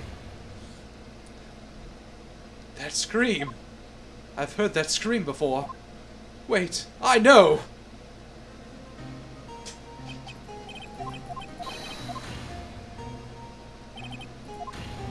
So Edgeworth almost killed his dad's murderer before his dad's murderer murdered his dad. Wow. Oh crap, why'd my camera get out of focus?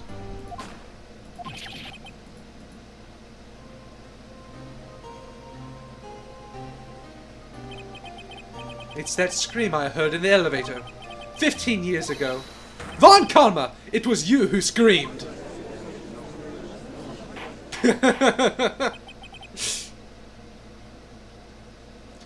Mr. Von Karma.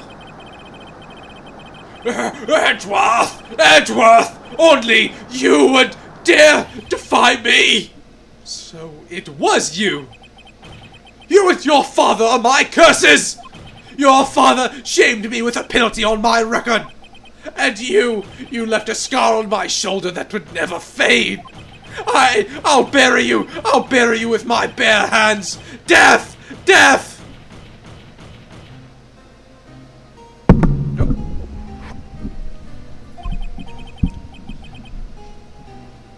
Chief Prosecutor, I'm sorry.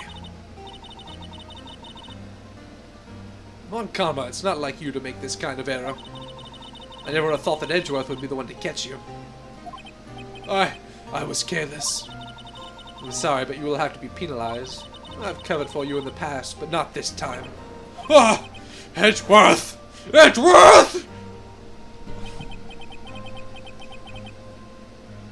Alright, my voice is killing me. I'm gonna have to play off on his voice for a minute. It was shock like none I'd ever known. Me, penalized. It took hours for me to regain my composure. Suddenly, I found myself in the darkness. I was in the court records room. I mustn't have wandered in there without thinking where I was going. The room was pitch black. The lights must have gone out. I went out into the hall and felt my way to the elevator. I pressed the button, but nothing happened. Then, there was a noise. I was in pain, a horrible, burning pain, in my shoulder. Just then the lights came back on. The elevator door opened before my eyes.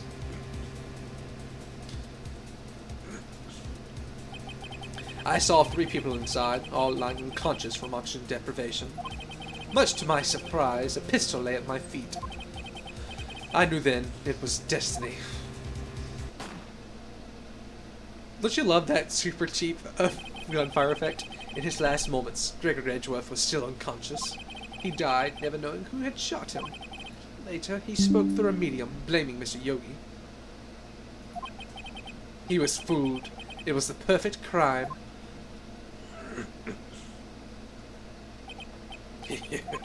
Who would have thought another man would have come to open that elevator door?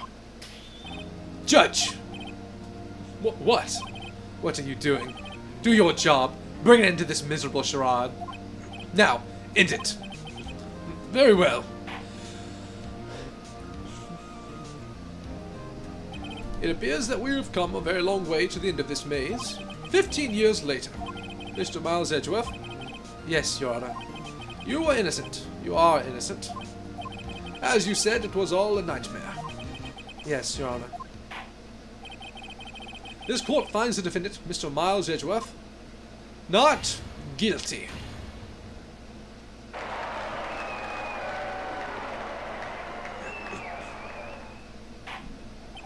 That is all. This court is adjourned.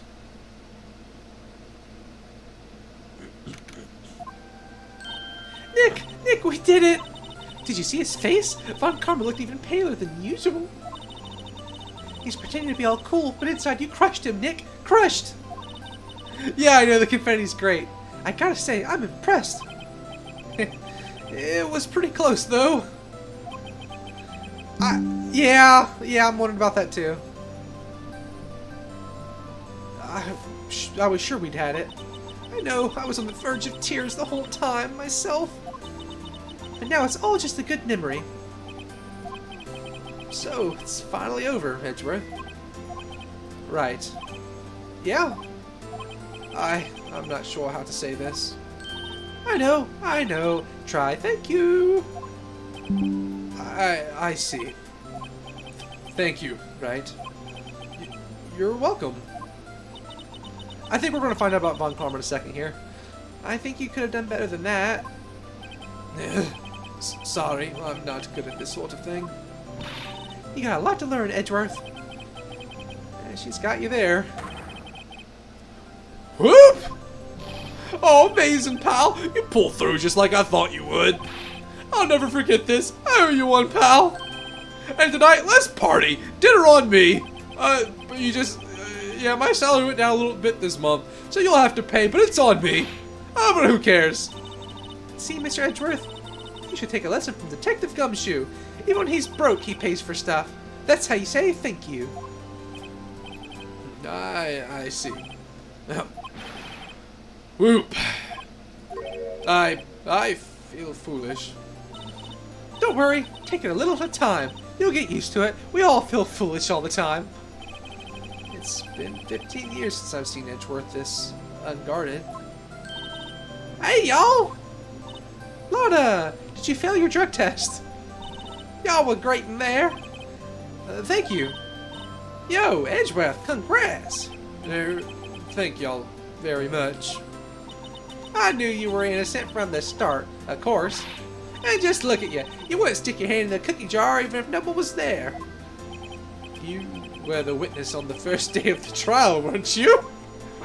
Yeah, well, let's let bygones be bygones, huh?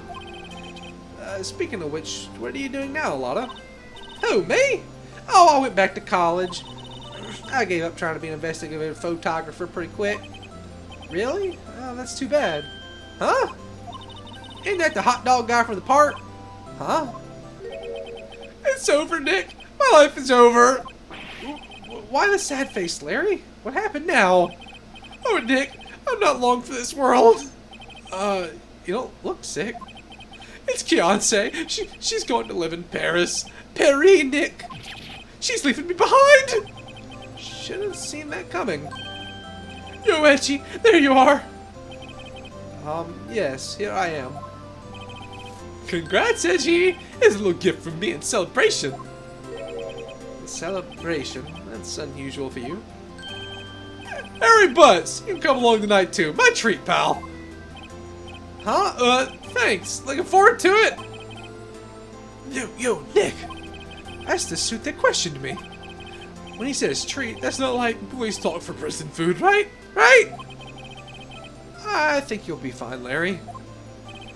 Right. Yeah, what's up? That envelope that Larry gave me. It's got money in it. Well, yeah, that's not that strange. People give money away to celebrate sometimes. It's $38, right? Huh? What a weird amount. I mean, it's not a little, but it's not really a lot either. $38 exactly. Nick! Wasn't that exactly the amount of lunch money that was stolen from Mr. Edgeworth in school? $38? No. No! Larry, it was you! Yeah, I know! What are you so surprised about, right? Huh? Larry was absent that day from school, right? That doesn't automatically rule him out as a suspect. What?! Think back to the day, 15 years ago. Larry took the day off, but he was bored, so he came into school anyway. Then he saw the money lying there, and the rest is history. I never was good at history. Edgeworth, you didn't know, did you? I suspected. I just couldn't picture Larry protecting you like he did that day. Everyone else was saying you did it. The whole class was against you, remember? Yeah, too well. Stink, I know the familiar stink. Right, you may not know this, but we used to have a saying back in school. When something smells, it's usually the butts. I know. Really, right? I'm surprised you didn't figure it out. Well, this sure is an unexpected turn of events, huh? Edgeworth. Huh? You should have told me. Now, Nick, it was 15 years ago. Don't you think the statute of limitations has run out, Mr. Edgeworth? I'd say so, yes. There you have it! Where does that leave me? I became a defense attorney because of what you two did. Well, you've always been something of an insufferable emotionalist. Yeah, and you got worked up too easy, too. Death! The death sentence for both of you! Man, if I'd known I'd become a prosecutor! The same goes for me, only the other way around. For the longest time, I thought that I might have killed my own father. I thought I might be the criminal. I became a prosecutor in part to punish myself. If I had known the truth, I might have become a defense attorney after all. Edgeworth. Want to switch, right? Hey, y'all! Line up, I'll take a photo! Hey, photo time! Let's go! And after that, dinner on me! Oh man, I botched that one. Maybe this was the last chapter of this one. Detective Gumshoe took us out in the town that night. We celebrated Edgeworth's newfound freedom, even though Edgeworth himself was still in detention.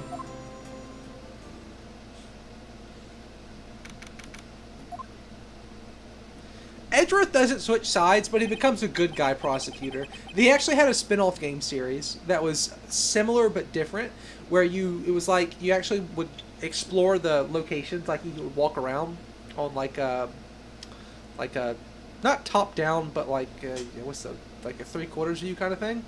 And then instead of going to trial, which I think you did go to trial, but your bigger thing was you would have like little many cross-examinations when you talk to witnesses and stuff to try and figure out who it was to bring it to court. It was actually really cool. I had it. I beat most of it, but somehow I lost all of my DS games. I had that. I had Kirby. I had Apollo Justice, which is the sequel series to this series.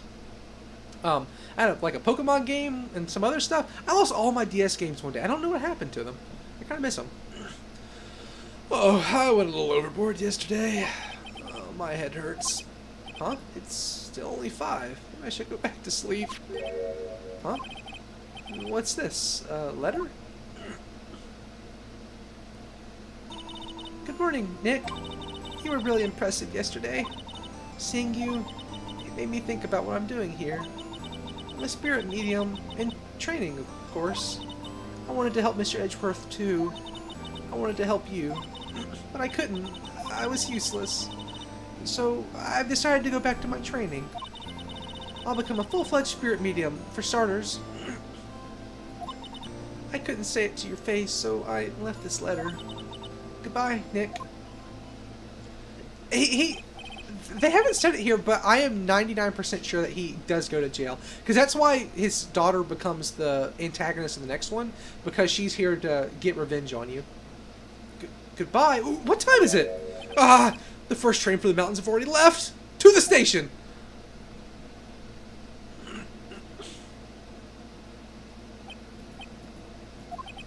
I guess I'm too late. Hey, Nick, Maya.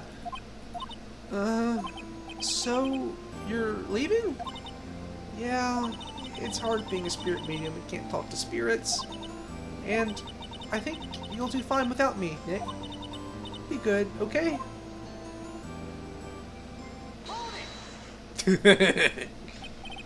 Wait! What?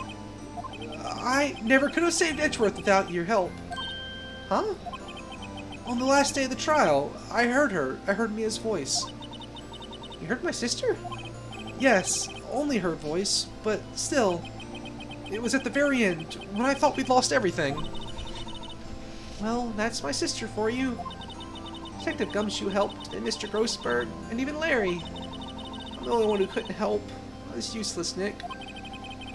But you were the one who stopped Von Karma, Maya. Huh? I didn't do anything. All I did was wander around in a daze. I'm sorry, but I have evidence that you helped. Evidence?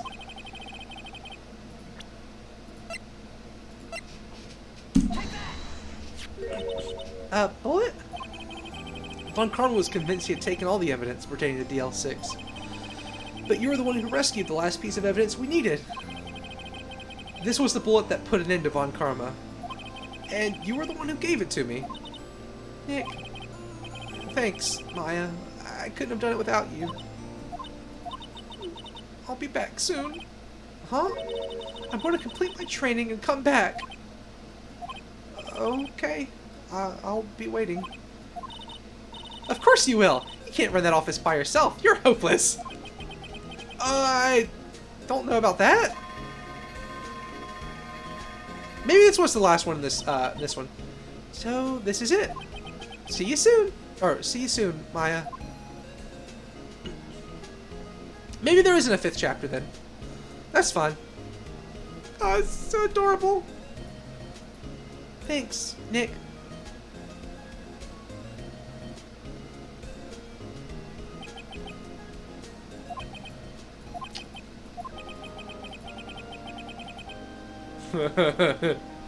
That, in fact, is true. Ha! Oh! Perhaps you'd like to rethink that claim. Yeah, Your Honor. Uh-oh. I got a bad feeling about this.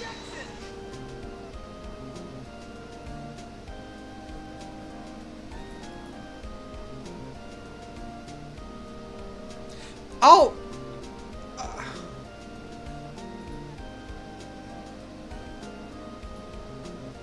Talk about a pleasant surprise! Whoop! Detective Gumshoe! Then he hung on his head low and went right back to outside. Yeah, it was kind of something. Kind of like he was embarrassed or something. Strange, huh?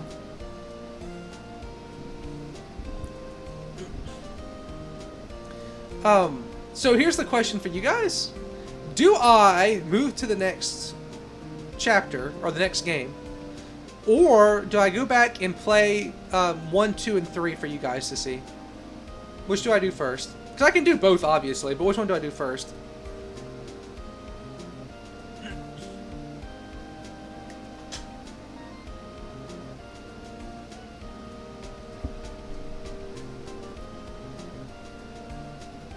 Hey, it's pain!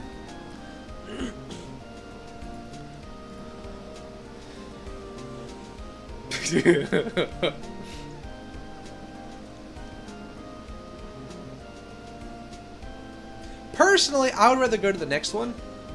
Just because I don't have to replay those first, but I don't mind replaying them either. Phoenix, right. The defense attorney for whom Oh, you should know I've taken over management at the Gatewater Hotel recently. Should you be in the area, please stop by. Well, good for you, bellboy. You will... One of you, and obviously we all three know who, one of you will really like Franziska von Karma. She's awesome. Well, as I said before, you'll like her by the end, most likely. You might not like her before then. The days of my youth, like the scent of fresh lemon, you see. Oh, fresh lemon.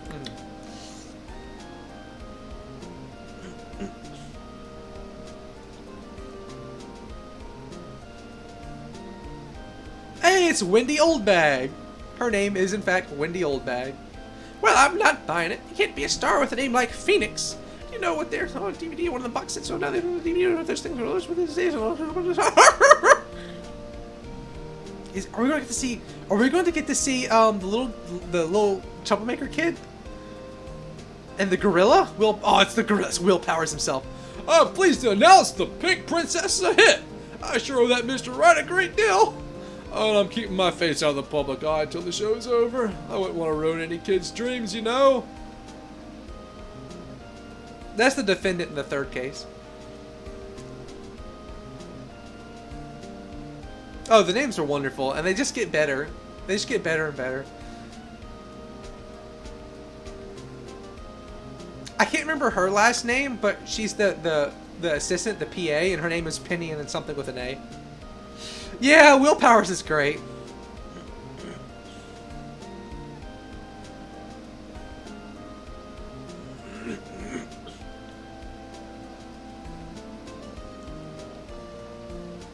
Oh, it's him! It's Cody! Let's talk Pink Princess, alright? But, you know, I snuck into the studio the other day. There's a whole subplot thing where, there's a grate where this kid's been sneaking into the studio, and Penny, like, tapes it up where he can't get in, and Maya's like, hey, Nick, why don't we just tear this grate off so he can get in again? And Phoenix is like, well, why would we? And she's like, because it'd be fun.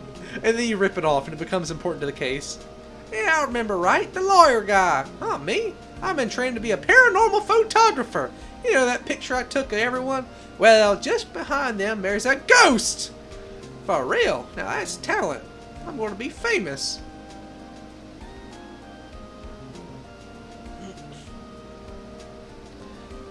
I wish it would have been a UFO photographer. A UFO-tographer. Mia! Poor Mia. You guys missed out. She was great.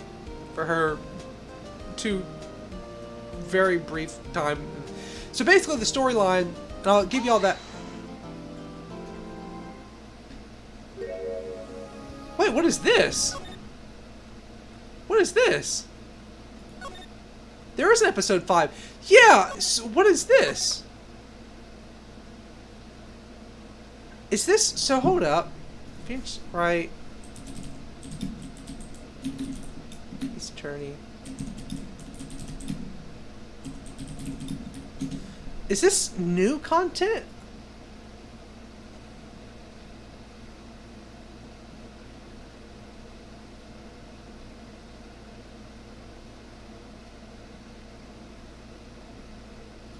Is this new content?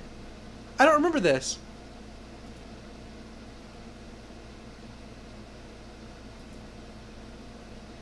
Hold up. I'm not looking at chat right now.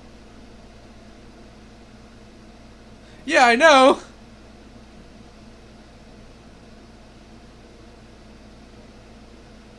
Ah, I see. Um.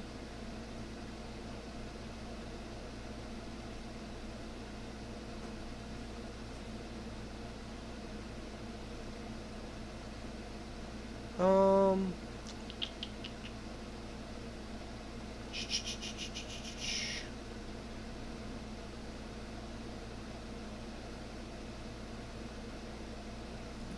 Ah, so okay, so episode 5, I didn't know about this. So when I played it, I played maybe I played the DS version.